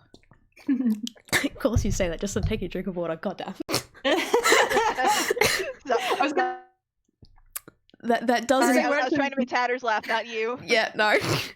Nearly choked on that. Okay, no, that I'm sorry. you do succeed on making Tatters laugh. You did also succeed in choking the DM, but it's cool. If you need a minute to recover, we're about an hour and a half into the game if you need a break. Actually, yeah, Mod, did you want to do your stretches and everything? We'll just call a 5-minute break and then we can come back to Tatterdom Alien's sad backstory, shall we? Hell yeah! More crying. Alright. Come back at whatever 35, so I'll see you guys in a few minutes. Alright. Okay, this was wonderful. Oh my goodness, I'm sorry I've been talking so too far. much. I'm so glad we finally did this. Oh my god. If we end up like spending even if we end up like spending the whole of this damn thing like sitting on the stairs talking, I don't actually feel that mad. I feel sorry for the rooms that we're not going into, but like get to that eventually. I mean, it's like a 3-hour thing, so yeah, we'll get there. We'll get there. Anyway, yeah, I'm gonna mute for a minute. First, so but yeah. bye. Like, honestly, if you two do wind up just talking for this full, like, it is so good that you two are talking. The whole reason for this fucking episode was so that you two could talk and fix all this stuff. Tatterdom Alien is just there, and I'm glad she's there because hugs, but also talking to a dang therapist for once, which this train clearly needs more of. Yeah, it really does. Like, can we just replace all the carriages on this train with just like different therapist rooms, please? Or just like put a doorway to Blissland in every single carriage. Oh yeah, that'd be great. Okay, but then that makes like so much more of a job for all the Blisslanders. Well, no, you have a doorway, and then they could just like go through and visit for a little bit for like a therapy session. Yeah, that's fair. What are the Blisslanders meant to do when they need therapy, though? We'll talk to each other, or also they can contact the Great Weaver. I mean, that's why there's so many of them. Sometimes they give each other therapy. Fair enough. It's kind of like, it's a communal effort, and like that's very good. Exactly, yeah. They take care of each other. And yet Minty ended up on this hell train. Yep.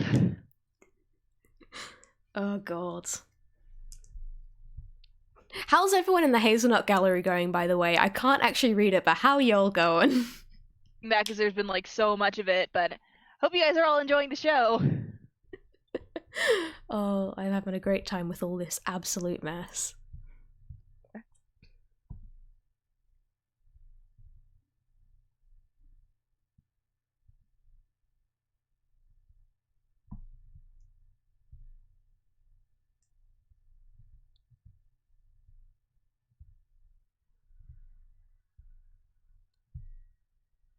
$591 messages in like the past hour. What the fuck, guys? I can't. Guys. Like 593. Oh god. I'm not reading this all through until the end, but holy shit. Skip to the bottom. Oh god. Thank you for the screenshot, Mock. I love to see that it's all just mostly screaming. Hi, Mock.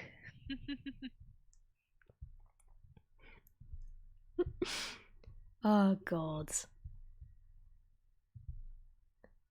I've got to say, the dice have been wonderful so far. They've given like the exact rolls that we've been needing. Perfect, yeah.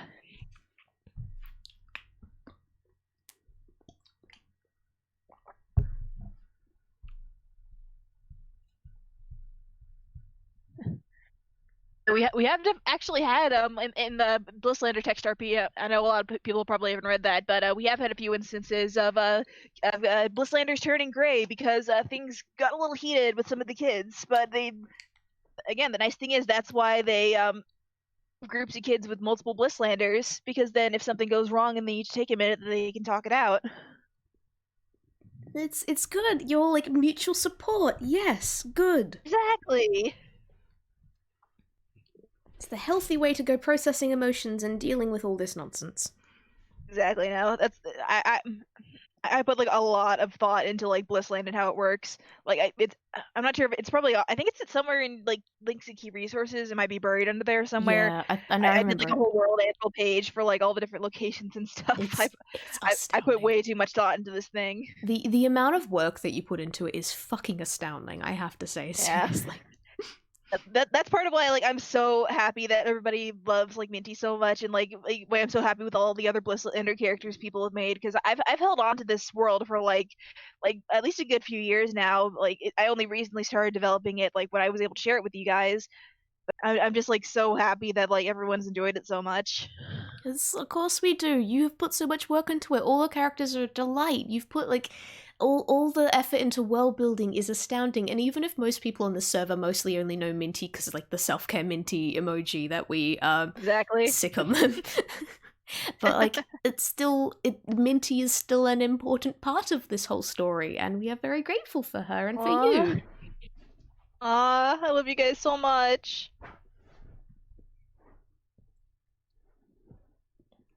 Also, I would like to just once again apologize to any people that are actually, from like the southern US for Tatterdemalian's accent and the inevitable times I fuck it up. Dude, you're fine. Don't even worry about it. It's like, I'm an Aussie. The accents can be similar, but like, nah, I will fuck up. I was about to say, like, Tata's accent is amazing if we're talking about that. I am trying, but also, like, I'm good. Alright, are we good to go again then? I am good to go. Alrighty, after a couple of minutes of just kind of saying that Minty is amazing and Kit is also very amazing, we're back to Tatterdemalian sobbing. She's okay, she's fine. I mean, she's not, but she's fine. Well, I didn't want to go on and on about this, because really it's no big deal, but, well, I've been on my own for a couple of years now, and I don't mean just on the train. I mean all of this was well before the train, and I should start from the beginning, shouldn't I? I don't want to make a whole mess of this. It's the best place to Whatever is start. most comfortable for you. Hey. Alright. I'm from a little village on the coast of Faruma, and I gotta say, I didn't get on too well with my family because of this and that. But when this lovely young gentleman came by the tavern that I helped out at, well, his name was Jimmy, and well, he could chow the pants off a snake, I've got to say.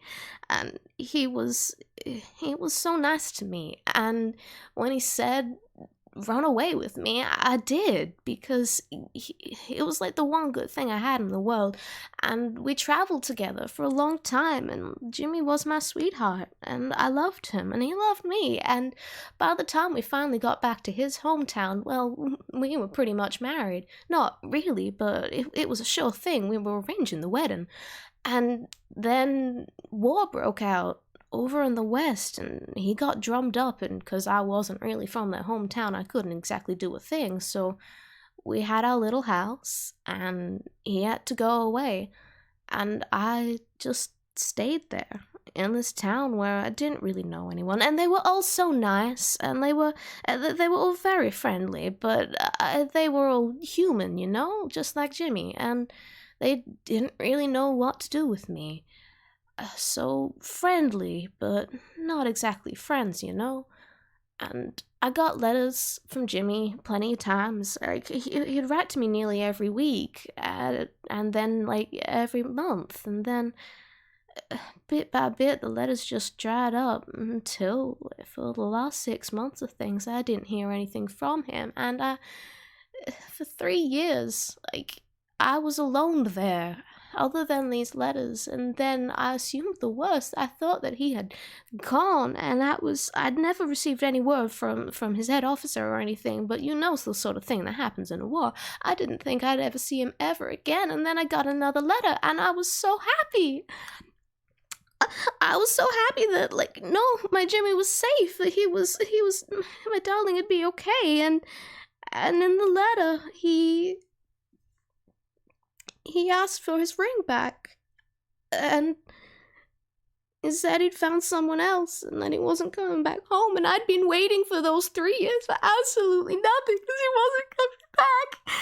And Tatterdemalian just bursts into tears again, her shoulders heaving with sobs, and... Yeah, I mean, he's definitely gonna hug her again. Yes, I think if any of those tears land on Engineer, they're going to evaporate pretty much.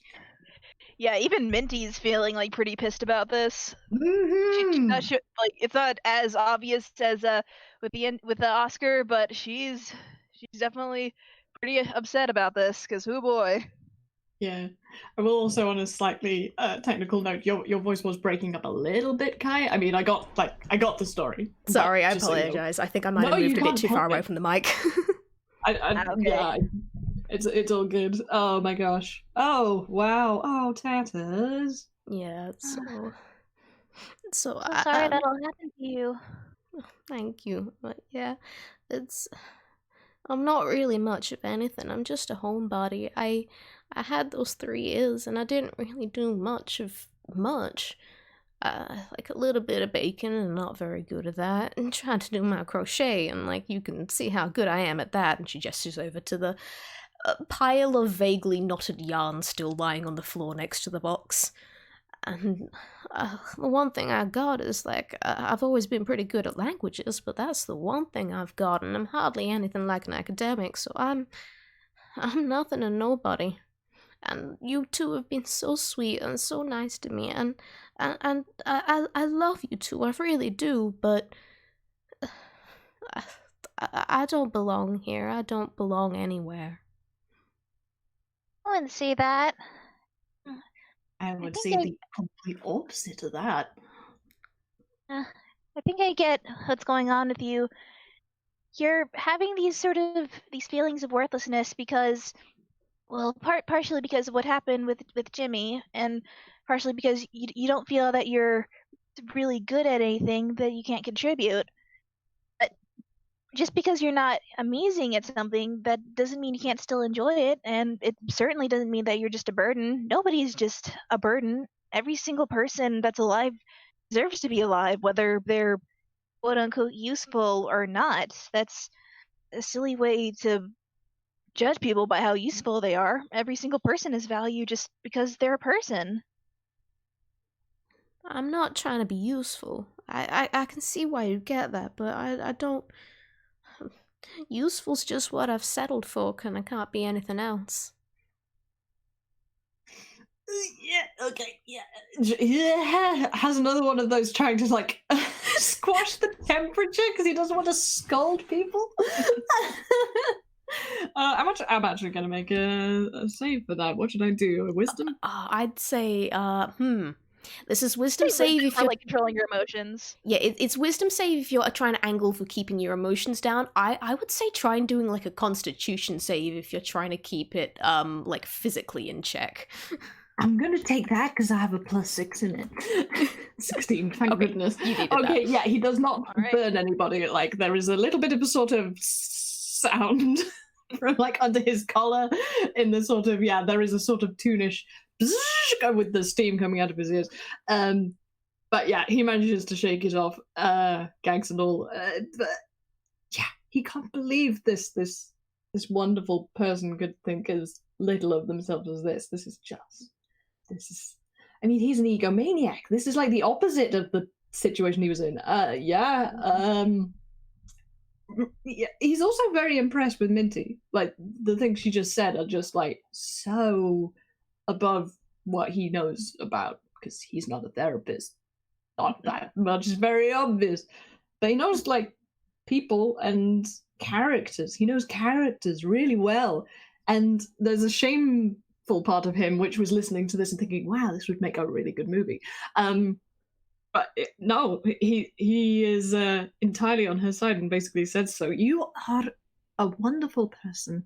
I have felt nothing but happiness when I've been with you. No one deserves to be treated the way you've been treated. But least of all you. You are so patient, and the commitment you've shown to Jimmy, even in very adverse situations. I've been to real kind continents. They don't particularly get along with people who don't look like them sometimes. There's a real problem over there. Yeah, I know exactly what you're talking about, and like again, everyone was friendly, but I could hear them whispering behind my back, and it wasn't exactly the best, I gotta say.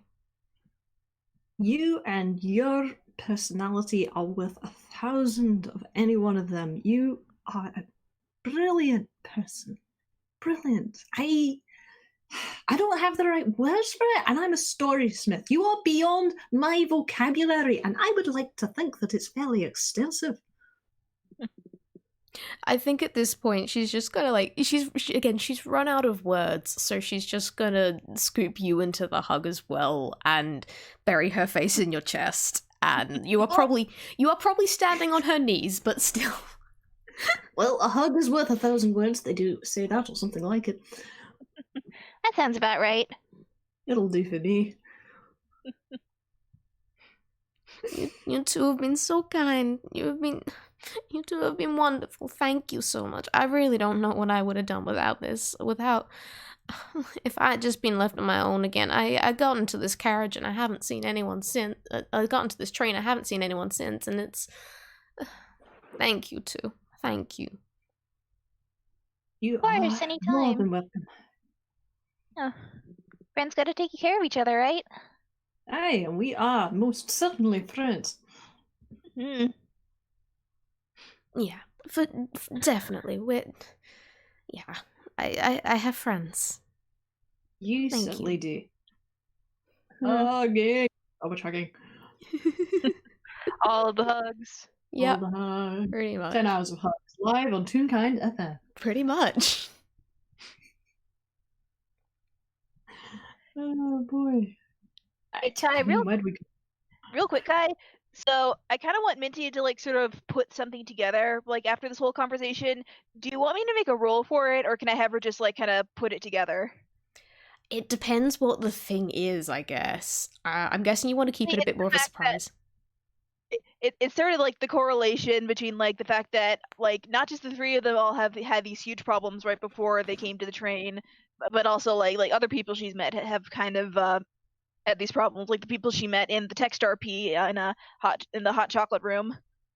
Yeah. I want to see if like she can like kind of sort of put that fact together.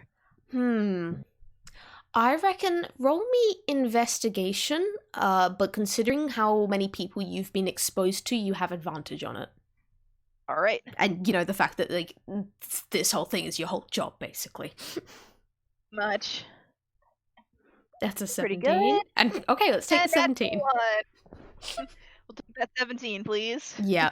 With a 17, yeah, you can definitely put together that basically everyone that is wound up on this train has gone through some manner of, like, trauma or stress or similar just before they've gotten onto the train.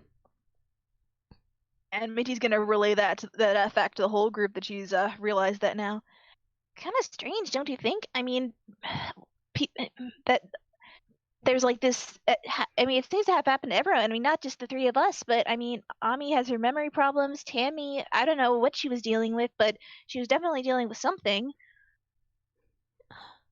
I had to say, I felt it before, and I said to Mr. Ward here, it feels like this train has a purpose, and we're on it for a purpose as well.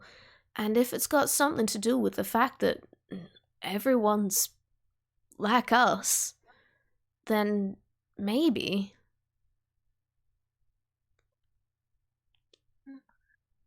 Oscar is not commenting on this. Maybe this train was like. You say that it's your job to help talk to people, to kids, to help fix things. Maybe. I haven't talked to many other people, but again, talking with you guys here, it feels like maybe we are meant to be here because this train is meant to be here for us. I can't say it's doing a very good job, but again, if I hadn't been on here, I wouldn't have met you two. Golly, that makes a whole lot of sense.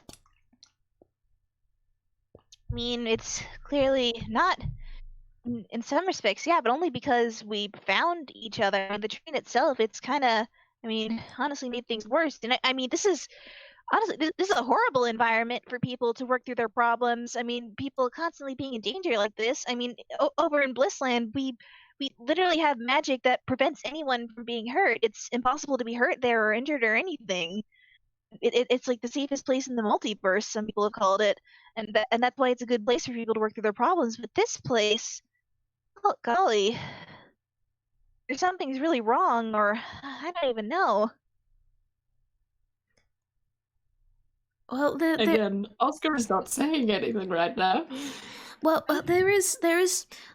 You go through the doors and you're all healed up. I know I've gotten a couple of scratches and bangs. I'm not exactly the most dexterous of people. Has been going through, and you go through the doors and that is it. Everything's healed, and like I haven't really been needing food, and I always carry snacks regardless. But I don't know how long we've been there, but it's been days at least.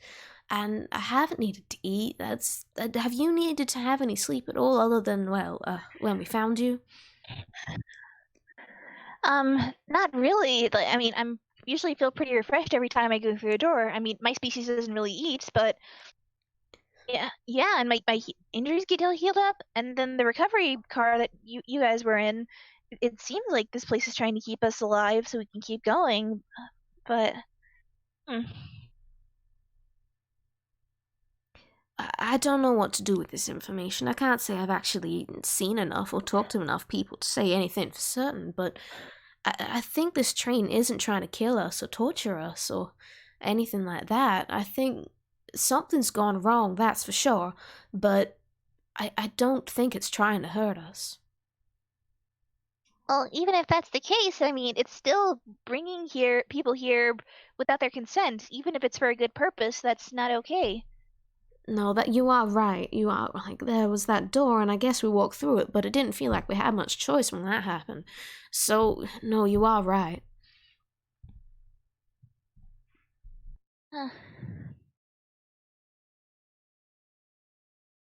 Oh, golly, I'm not really sure what to do next. I mean, like from either just figuring out how to work through our problems without do anything, or trying to find whoever's in charge of this place. Kind of stuck right now. What about you guys? Anybody want to make an insight check? Insight. Time. Yeah. See, now the problem is you're paired with two people who have very large insight bonuses. So 22 from Minty and a 13 from Tatters. I'm not even gonna roll advantage. That's a good roll. Yeah. Yeah, I mean, so you realize that he hasn't said anything for quite a while, and that's not very like Oscar, is it? No. Why is he being so quiet? He's biting down on his lip very hard so that he doesn't basically explode. He's listening to what they're saying, and there's a part of him that agrees, but there's a part of him that is extremely cross. So he is going to take a deep breath and says, my personal opinion, if you take it as a mechanic, when a machine breaks, and it is basically my professional estimation that this machine is broken in one sense or another. When a machine breaks, you have to shut it down so as you can safely get in there and mend it. When a system that was designed to serve and care for people breaks, that is, when a system that was meant to look after people ceases to do so, or even worse, begins to hurt them, it is the unfair but rightful duty of those same people to rise up against that system and shut it down so that they can fix it, or else dismantle it entirely so that it can do no further harm. And the best way to do that is to go straight to whatever or whoever is controlling the whole picking thing. A machine is only as evil as the person who is driving it. You're absolutely right, NG. We need to find whoever's in charge of this place, and I mean, even if we can't convince them, we need to. Well, at the very least, we need to try and get all the passengers back home. I mean, when a roller coaster breaks down, you don't leave everybody stuck in their seats. You let them off the ride, and then you take it apart to fix it. Yes, I can't say I disagree with you, Mr. Ward, but what exactly are we meant to do? You keep talking about trying to fix all that's going on, but where will we even start? Well, when I was driving a locomotive, my speciality was the engine. And Makes sense. I mean, something's got to be driving this train. And I suppose we do have a way of getting there, though it may take a while. And with those insight rolls, you also basically understand that part of the reason he's so angry is because this entire train is against what a train is supposed to be. It's completely... It's in violation of what a train is, and that's probably hurting the train as much as it is the people on it. Mm-hmm. And yeah, he's like doing the pacing up and down thing, and yeah, he's got steam. So like, yeah, you are talking to a train who is talking about this train. Train engineer. Yeah, he's got A real this, steam engine right now. He really is. Perfect. He's certainly steam. He says a train is meant to transport people safely to their destination. Has this train done so? Oh, well, I mean, just look at where we met, Mr. Ward. I can't say it has. No. A train is supposed to ensure the safety of people during their journey. Has this train done so? Absolutely not. And last of all, a passenger may only board a train once they have a valid ticket. So show of hands if any of you got a ticket, because I don't. I certainly didn't. Yeah, this is a point where Taddis is gonna, like, hesitate for a minute there and just go, well, I can't say that we weren't invited on, though. Really? I don't remember being so. Well, what were I those remember doors? a door. I remember a door. Would Minty remember that she felt kind of like compelled to enter the door? Yeah, you would. Like, it wasn't a very strong compulsion, or at something least... like kind of like compelling her, like that wasn't like normal. Like, yeah, there was, like, something subtle there that was kind of pulling you towards the door. right. Because logically, she probably wouldn't go through the strange. Normally, she wouldn't go through the weird door without telling someone. In this case, Yeah. Well, I don't see how to interpret anything. I don't see how to interpret those doors we came through as anything but an invitation. Even so, we didn't really get a choice in that. I mean, now that I think about it, all it counts, it didn't really make sense for me to just go through the door without at least telling Belle. I just went on through without thinking. It has removed us from our stories, removed me from my story, and the repercussions of that. You have no idea. Oh. Anyway, there's a lot. If the amount of time has passed that it feels like my entire life is in ruins because of this train. It stole me from the stories I was intertwined with. And if killing me and stitching me back together wasn't enough, do you know? Understand the damage he's done to them. This cutting me out of my own life like some deleted scene. Why, they're nothing but a bunch of censors. And like he says this with such aggression. There's like flames that come off him. He's so angry. Oh no, yeah, no. Taddis is definitely leaning back from that fire. She does not want to get set alight. Thank you. Minty too. She just takes a little step back. My apologies, but it is my sorry duty as a representative of the true spirit of all railways to inform you that we are basically all travelling illegally without a valid ticket, and I will do my utmost to remove all of us troublemakers from this train at the next available opportunity. But don't worry, seeing as this is our first offence, I won't be charging us any penalty fees. So you're saying we're going to get off this train then? That's your plan? I am going to see to it personally. After all, that's what an engineer should do. Well, alright then. I'm in. I'm not really sure where I'm meant to go once I'm off the train, of course, but I can't say I'm too inclined to stay here. Yeah, agreed. I definitely don't want to stay on here any longer, and I want to try and get the others off if we can. Plus, I miss all my friends and Belle, of course. I want to get off here as soon as we can. I think that's a unanimous agreement, yeah. Yep. Also, sorry, kind of went off there, but yeah, he's really, really pissed No, off. I think he needed And this. It's You're cool. good. if it wasn't apparent, like he feels like until he does this, he cannot call himself the engineer. He will be No, Oscar means go until off. he has fixed this. No, that's fair. This is valid. Okay. Where do we want to go from here? Because we are just shy of 2 hours into this, so there is still time for us to, go cause some fucking chaos. Or we could leave that for another day. It is entirely up to you guys. I don't mind. I think it's up to you two as well. I'm also sorry because we didn't actually go into any of the rooms. Oh no, again. it's cool. It's cool. You forget that you're talking to a DM that ad-libs 90% of their games. It's cool. I can roll with You this. are stronger than I am. Kit? Yeah, Kit, I think this is your call. I'm thinking I'm pretty good because I think at this point it wouldn't really make sense for them to like waste time poking around the tower anymore because they kind of got their mission now. So. Yeah, okay. All right. Onwards then, I fucking guess. All right. Let me think. So you guys said you were able to find this place, this carriage specifically with your little box, right? Aye, well, we have to go up before we can get out. As far as I can tell, it's the only way. Well, sounds like a plan then.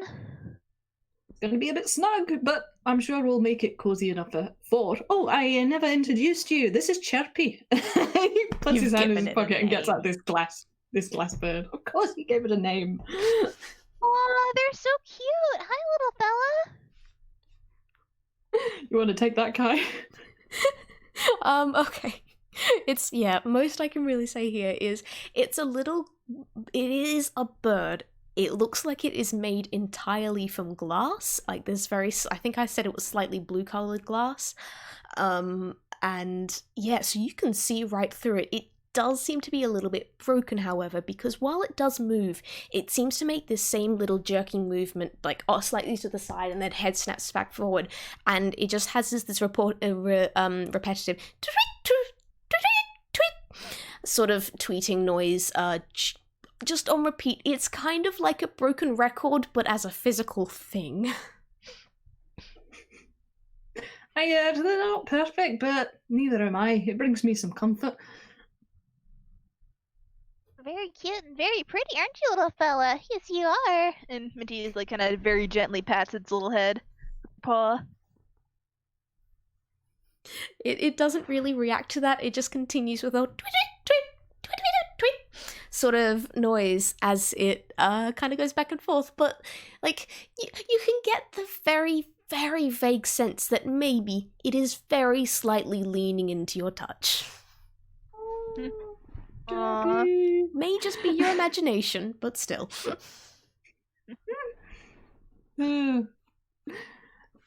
Yes, well, I acquired my little friend here from the, what should we call it? Recovery carriage? Something like that. Anyway, as I was describing, some of the denizens on this train seemed to be, prone to malfunction, and this little one was on a conveyor belt. Didn't really want it to get destroyed, if that makes any sense. Anyway, is in for the ride now, I suppose, aren't you?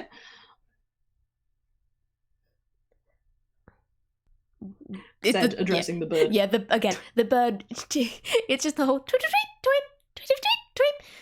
As maybe it's saying yes, who knows? Again, it does nothing but the exact same thing on repeat. Alright, well, if we haven't got anything else to attend to in here, I suppose we ought to say all aboard.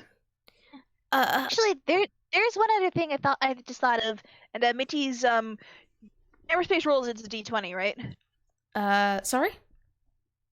Roll for Hammerspace is a D10. 10, gotcha. Yeah.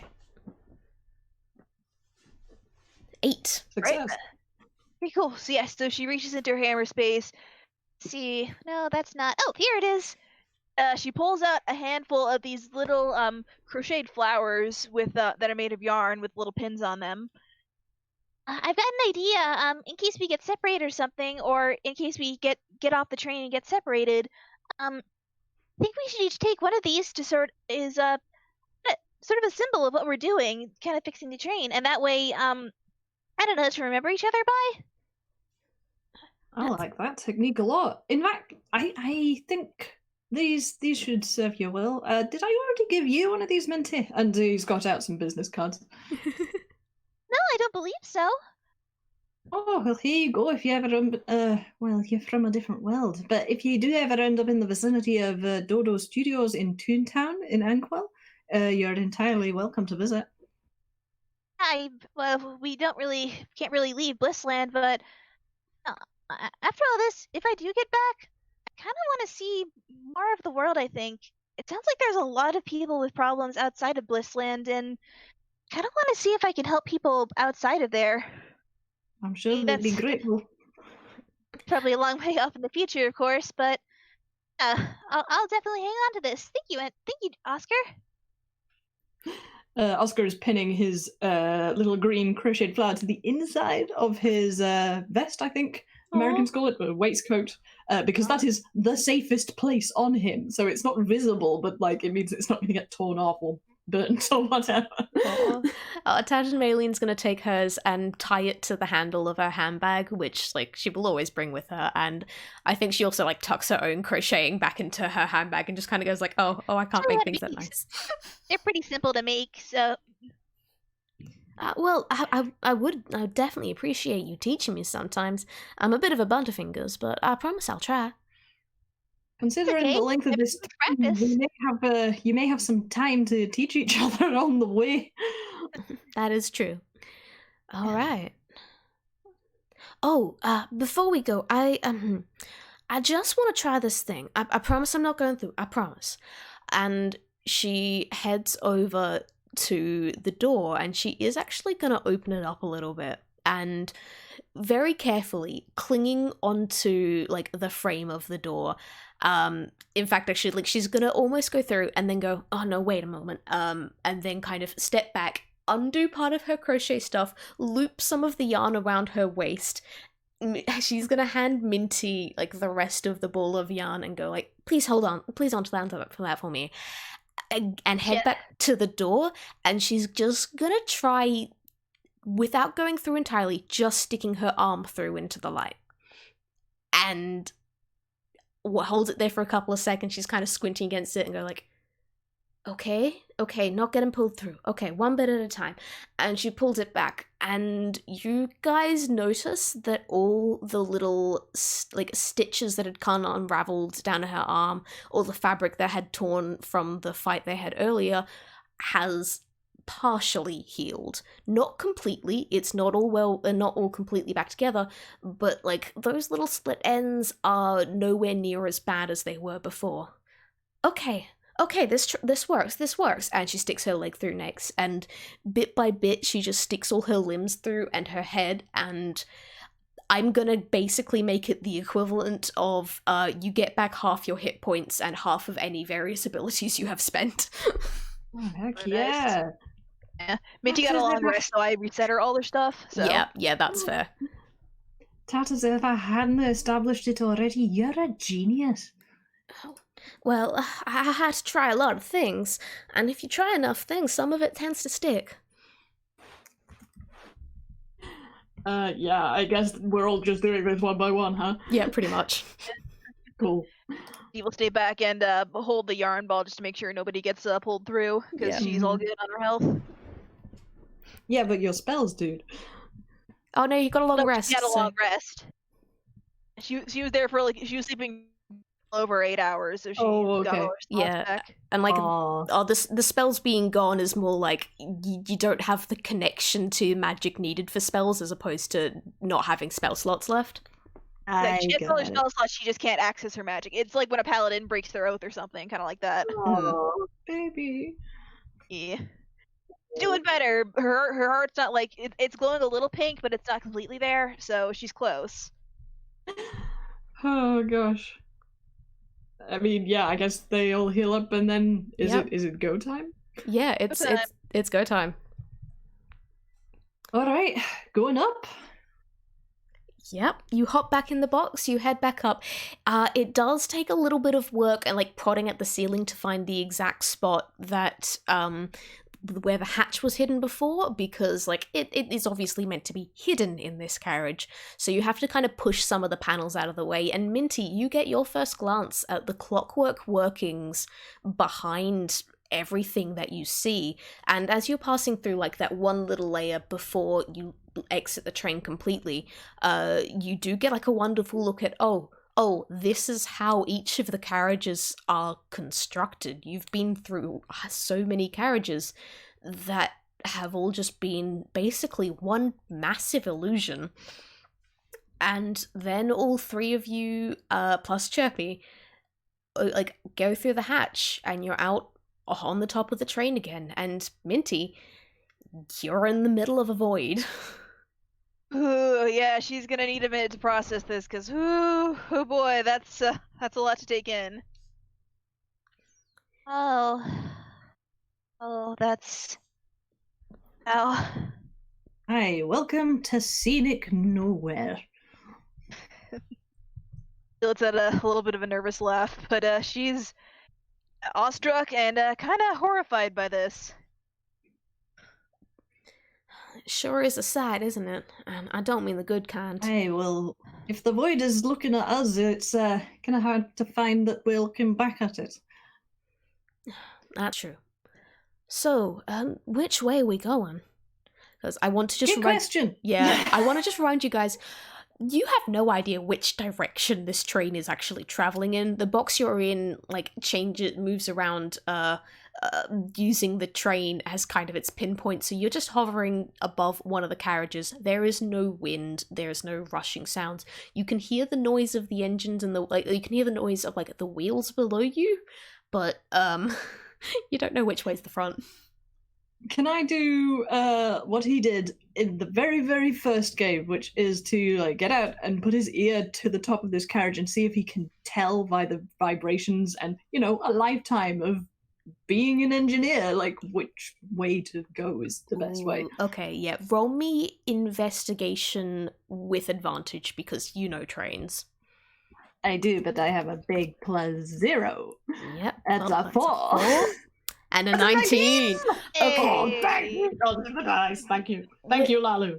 With a 19, I'm actually still not going to say that's not enough for you to know with absolute certainty which way to go, but you are fairly sure that points in a random direction. That way is probably towards the front of the train. Random direction? There's only 2. Well, I mean, well, it's still a random direction choosing out of 2. And I'm actually going to make my own roll here to find out which direction you're actually headed in. But the 19... Oh my god, that's Okay. a T20. What does that mean? Ooh. Okay, alright. So I know which direction you are headed in then. Alright, with that, yeah, you pick a direction and you start actually heading back in the direction that you're fairly sure the recovery carriage was in, where you were healed up before. So you start headed back towards that because more or less you could feel that's where the sounds were kind of coming from first, so that's probably where the engine is. So yeah, you get going. It's gonna be a real long journey. Do you guys have anything to, you know, keep yourselves going while this is going on? Well, I know Minty's definitely going to be showing Tatters a bit of how to make those little crocheted flowers. While they're doing that, she's probably going to like tell them some stories about home, about all her friends back home. Oh yeah, there's Brooke. Brooke's this really big. Have you ever heard of Brontosaurus? I can't say I have. The dinosaur. No. He kind of looks like a horse, but like with a really, really long neck and kind of a round sort of snout. Well, Really great. I've got to say, I'm glad you're excited over it, but personally, I do find the idea of a horse with a pretty long neck pretty terrifying. Brooke's the best. He's really big and really, really cuddly. People like to take naps on him. He likes to nap a lot. He's the best. And oh, there's Chatsy. She's awesome. She runs the dressing room at the theater at the castle. She's so cool. She has such pretty hair, and she changes her hair all the time. Oh, and there's my buddy Jolyander. He's a little bit shy, but he's like the strongest Blisslander I know. He can carry like so many boxes with his arms, and she just keeps going on and on about all her different friends. Oh, and there's Belle, my girlfriend. I love her so much. She has the prettiest voice ever. Oh, you've got a girlfriend? Oh, I'm so happy for you. We gotta get you back to her. Absolutely. I miss her so much. What about you guys? Do you have any friends or family back home? I mean, Tatters, you kind of told us about that, and I'm sorry about all that.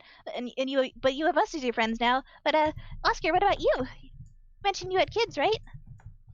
Yeah, he coughs a bit awkwardly because he was enjoying listening to Minty, and now he's kind of on the spot. I've got a family of, well, quite extensive, really.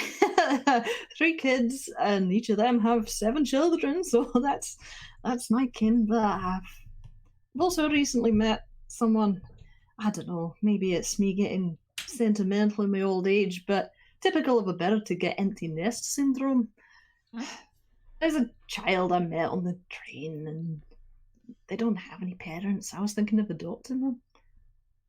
Oh, you should. I mean, it sounds like you have a lot of experience, to say the least.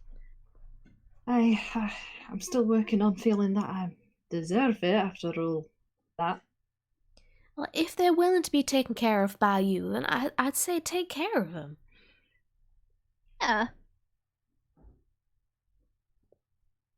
I think you are. I mean, you've taken pretty good care of us so far. Whether I'm up to the job is the question. Well, that's a very kind vote of confidence. I think I still have to prove myself to myself before I can commit, but maybe I'll have an opportunity.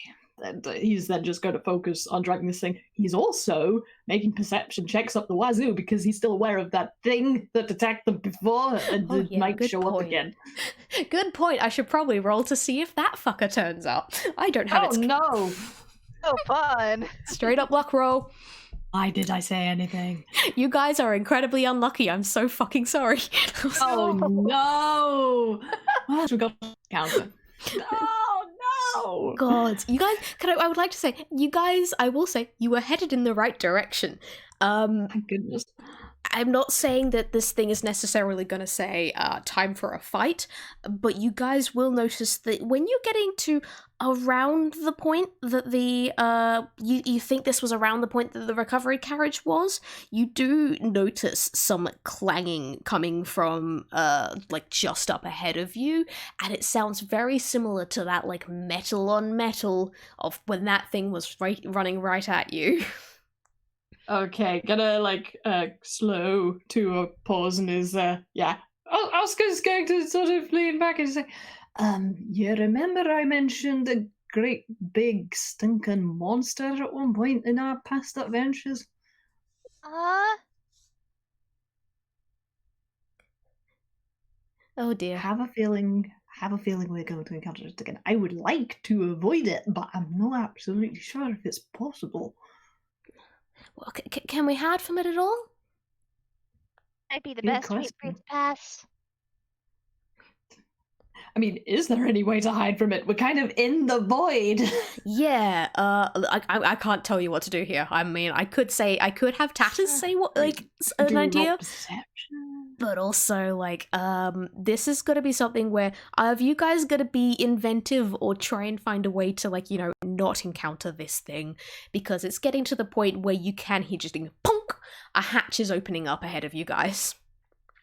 Okay, we have a time limit. What is the course of action? Do we just go and knock the stuffing out of it? No offense, Minty. Or do we try to evade it? I don't know if this thing can fly on the sides of the train. That might be possible. I mean, how strong was the last one you fought? Very, very strong. I think it might be best if we just duck inside one of the carriages if we can get the hatch open. Yeah, that might be worth a shot. If we can hide, maybe it might go right past us. All right, I'll go with the majority vote. Let's get in this one. All right. You pop open one of the carriages, like you up very quick, because as you are opening the carriage hatch, you can see those snaky legs starting to stick out, and you will actually notice some of the legs are broken. So this is not just, any strange monster thing. This is the strange monster thing that you beat up earlier.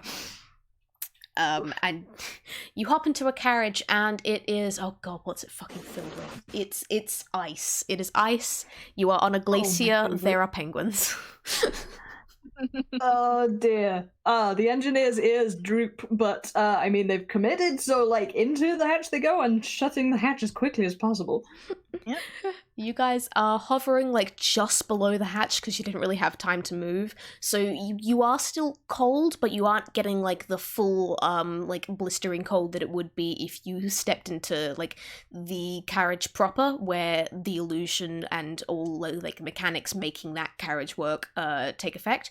But because you are right below this hatch, you can hear the whole tack, tack, tack, tack, tack, tack, tack, tack, tack of the metal limbs going skittering down the train, and you can feel it pass right above above your heads. You can feel the vibrations of the metal above you as this thing passes overhead, and then tack, tack, tack, tack, tack, tack, tack, tack, tack, it fades away into the distance again after a couple of minutes. No word through a lie. I hate that thing. Yeah, that's good. Oh boy, I'm glad it didn't see us. Do we If move now? Or is it too soon, do you reckon? If we never Let's give it a encounter that minute thing just to again be in my safe. life, if we never encounter that thing again in my life, it'll be too soon. Mhm. All right, let's give it a wee bit longer. He is shivering though. Yeah. And for another group hug. Yep, group hug. Awesome. Yeah, that's better. Yeah, this is the good thing about having friends that are made from fabric. They have very warm hugs. And I mean, engineer is a hot water bottle. It's just he's losing the temperature thing. There's a gradient here, so Yep. All right. insulation is welcome. All right. After a couple of minutes, yeah, you have not heard any signs of this thing coming back. It's just silence from up overhead. Do you want to head back out? Yeah, let's go. Yep, let's Alright. try it. Do we have to roll stealth? Do I No. dare ask? No, I'm not going to worry Goodness, about okay. that. It's far enough away that, Cool. like, I will say Mm. you guys are careful, and you are careful enough to keep things quiet, but no, you don't need to roll stealth. Thank you, guys. You head back out and you steer the box, just have like a quick look around. There is no sign of the stewardess anywhere. And I can just imagine like the hatch pops open and then you see engineer's head and then you see Minty and then you see Tatters because they're all standing on top of each other's shoulders. oh, that's perfect. Yeah, so you look around, there's no sign of the thing. You can continue. Do you want to go in the direction that the thing went, or do you want to continue the direction you were heading before? Gee, I don't know, guys. You want to go in the direction of the terrifying monster? Take a pecking wild guess. All right, you continue the direction you were going before. And yeah, you continue down the train. Again, it's a very long journey. However, time is weird. You can only really keep track of how long it's been by the number of carriages passing beneath you.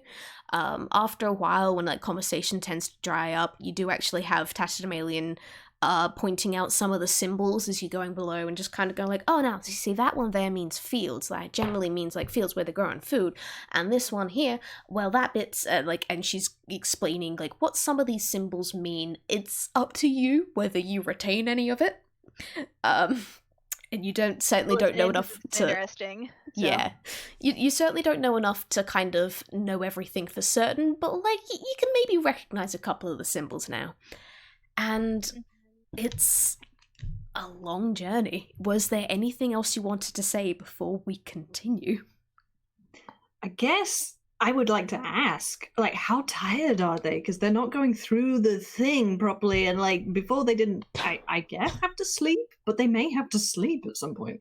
Yeah, that is a good question, because you're right. You have been getting tired, and before, with all the other carriages, the only sort of tiredness you'd tend to get was after you'd been in a single carriage for a while, what felt like a while, and then you'd pass through the door and you'd feel completely refreshed again. as you're not passing through those doors, yeah, you're getting kind of exhausted. Not, oh no, so weary that we absolutely need to sleep or we're gonna crash, but it kind of feels like end of a long day sort of tired, considering how long you've been awake prior to this. Yeah, I think Oscar yawns slightly. How convenient, I was yawning just then. He says, on the basis that we may need to have our wits about us, can you keep an eye out for a carriage that looks like maybe safe enough for us to pop down there and just camp out for a couple of hours? We can take turns. I'll keep my eyes on the thing and see if I can find anything that sounds like, well, it won't be that car full of razors. No, that doesn't sound ideal. It doesn't sound very comfy, yeah. And just as you guys are kind of getting to the point of going, alright, yeah, we're definitely going to find a carriage to sleep in, can I just get perception rolls from everyone? Absolutely. Sure can. Well, Tatters isn't going to spot that one because that was a 6. That's a 7 from Minty. You two are getting very sleepy. And that's an 11 from Angie. Like, because it's the highest, congrats, you get to spot it first. But you barely spot it. It almost kind of slips out of your vision as you are getting so tired that, well, any eyes that you did have would be difficult to keep open. But you spot something strange, and that something strange is the absence of more train up ahead. You've been going in a straight line for a very long time now, and you have just gotten so used to this line of dark grey piercing through the void as like these carriages extend beyond you, and suddenly that line doesn't seem to be going on quite as long as you feel like it should, and it takes a couple of seconds to click. Then you realize, wait, that's a bit of like a slightly larger blob up ahead, and wait, that's not a carriage. That's an engine.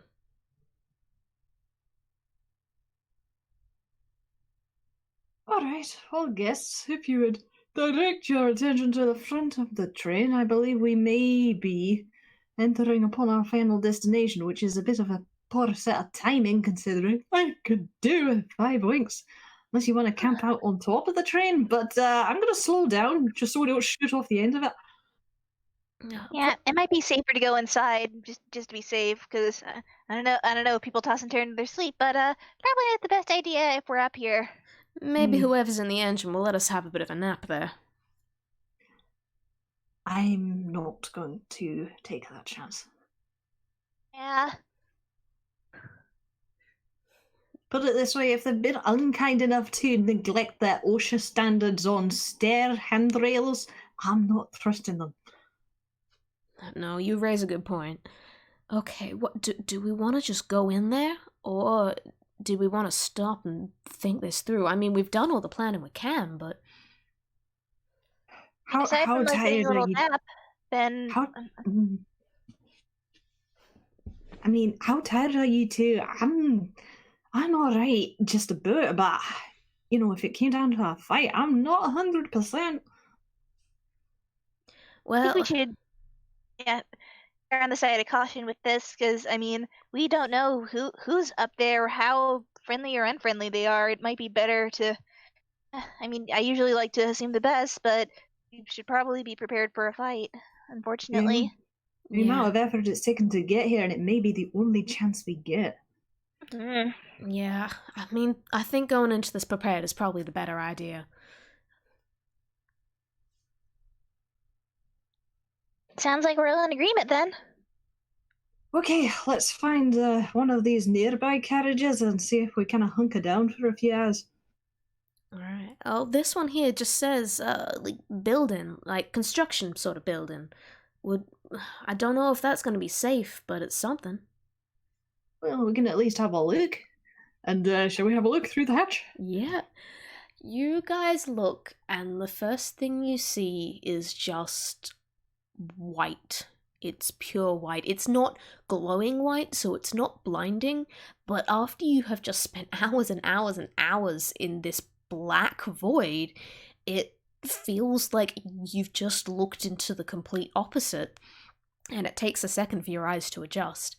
But when they do, you then notice that, like, Oscar, you definitely notice this. Those strange arms that you saw back in the recovery carriage that were kind of putting people together in that strange room that was fixing things, though very similar arms are here, except they're just pulling objects out of nothing, out of the walls where all the gears and everything should be.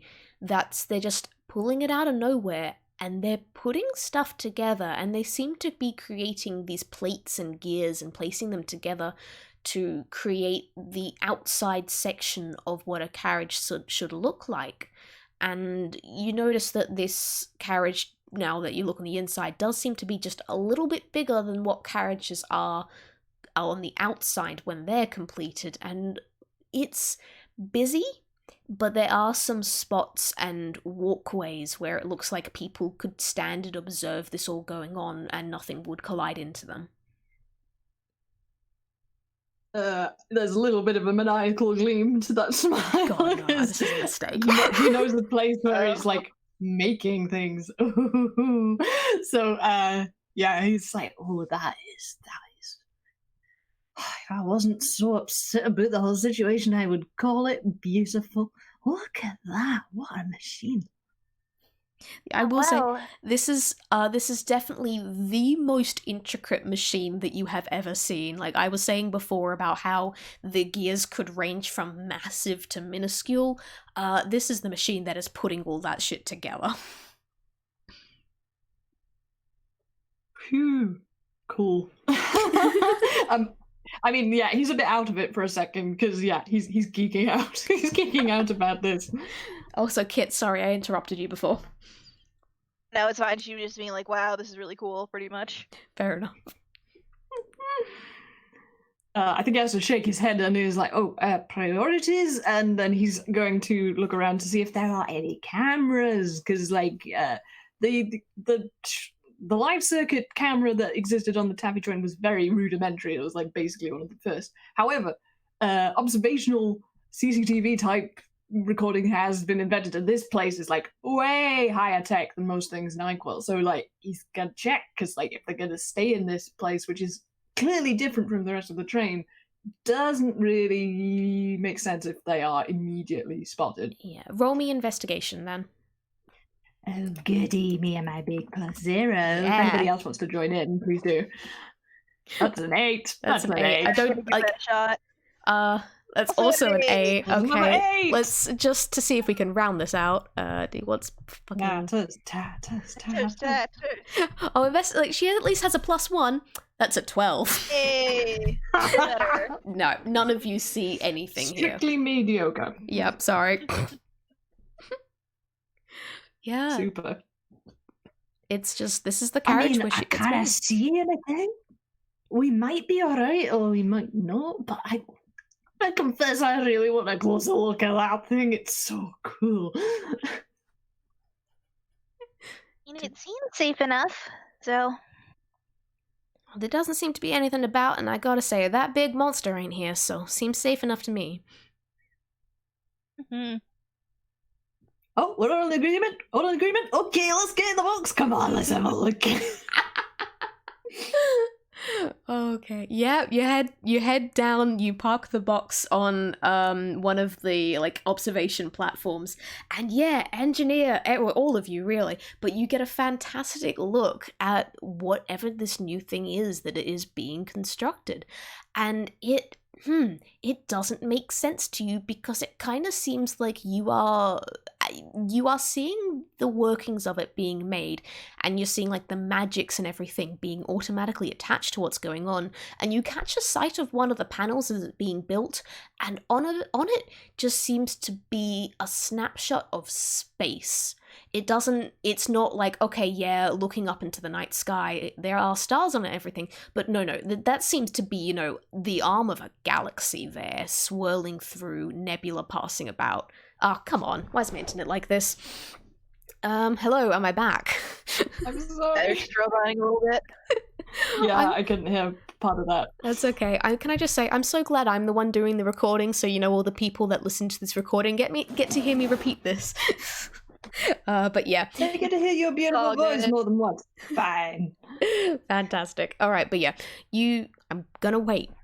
Sorry, I just saw the voice thing drop down to 0, the little signal bars. You can, you want to refresh the page? Sometimes that helps me. Nah, I would have to disconnect, reconnect. I can't be bothered. Okay. So, you guys see one of the panels as it's being created, and on it seems to just be a snapshot of space. There are stars glittering in it, but it's not like the darkness of a night sky. It's got the arm of a galaxy there. It's got swirling nebulas just passing past. That is kind of whatever carriage that's going to be, it's going to be very space-themed. Oscar is strongly reminded of someone. Yep. Aww. Well, ain't that beautiful? Yeah, it They is. are. I mean, yes, that's very pretty. What do you guys want to do? I can't lead you from here. Are you just gonna kind of have a nap? Gonna land the thing, find a corner that's not going to be interrupted by the machines. And Oscar's really trying to pull himself away from the machines because he's like, oh my god. But the point of the game here was to rest. He could look at them in the morning. Whatever He's the hell just morning finally is. so happy that Oscar's finally looking happy. Yeah, he's back to orange around this machine because wow. That's adorable. Also, they're nearly at their destination, so oh, he's spoiling for a fight. Oh, There is an end in sight. Okay, I think at this point, I want to take over with exposition and then end the episode. So if there's any last things that you guys want to do or say, now's your chance. Pretty much the only thing I can think of is Minty might take out her ukulele and play a little lullaby for everyone to help them get to sleep. Like a magical sleep spell, just Yeah. get her ukulele. Oh my god, hang on, I have a really cute thing because the engineer, or Oscar, has sung many people to sleep. Do you want a lullaby? Yes, Heck please. yes. Please. Okay, well, I mean, he'll take first watch then, and yeah, let's Tatters and Minty settle themselves down. There's probably some sleeping bag chatter, as there traditionally is. Absolutely. I will make note that Tatters has kind of just invited you two to basically sleep on her because she works quite well as a mattress. Oh, Minty will absolutely do that. Are you kidding? Blisslanders do that stuff all the time. Yes, perfect. Piles are very commonplace there. I'm afraid the engineer or Oscar does not have any musical ability in playing instruments, so Minty might accompany him, but otherwise he'll just do it solo. Because he wants these kids to get to sleep, and even though Minty is clearly older than he is, he still sees her as a kid. Oh, She's kind of both. She's both an adult and a kid at the same time. It's weird. Anyway, it's very good. Okay, so you go. there's I was gonna say lullaby with ukulele accompaniment, please. Yes, this is the best thing. Yeah, Minty will absolutely accompany him. The irony is, I spontaneously wrote this one day on the server because there were people who hadn't gone to bed. I made this for Sel. I made it on the spot for Sal and a bunch of other people. So, if you're out there, this is for you guys. Yes. Close your eyes till lullabies of darkness so deep. Let your mind just vaporize and drift off to sleep. For if you remain awake, you may find that my heart will break. Go to sleep, I beg you, please. And it's basically that, but on loop. That sounds straight out of Mary Poppins, I've got to say. Oh, cool, okay. And I think on that, I will take over here and say that we zoom out from the three of you cozying up to get a bit of rest before whatever is ahead of you happens. And we zoom out and we're outside the train watching it go through this endless void again. And then we cut to somewhere where there is a screen with green writing swirling all over it, and it lights up with a little flashing red light going beep, beep, beep, beep, beep. And from off screen, we hear a voice going, "There are passengers. Where?" And we end the session there. I was not expecting it to go here, but it went here. Oh boy. This is happening, man. Ain't that the case of a D&D? Oh, okay. And I think with that, I am gonna end the recording because I cannot think of a better way to end it than on that. So everyone say No, goodbye. that's beautiful. Everyone say bye. Bye. Thank you, Kai. Thank you so much.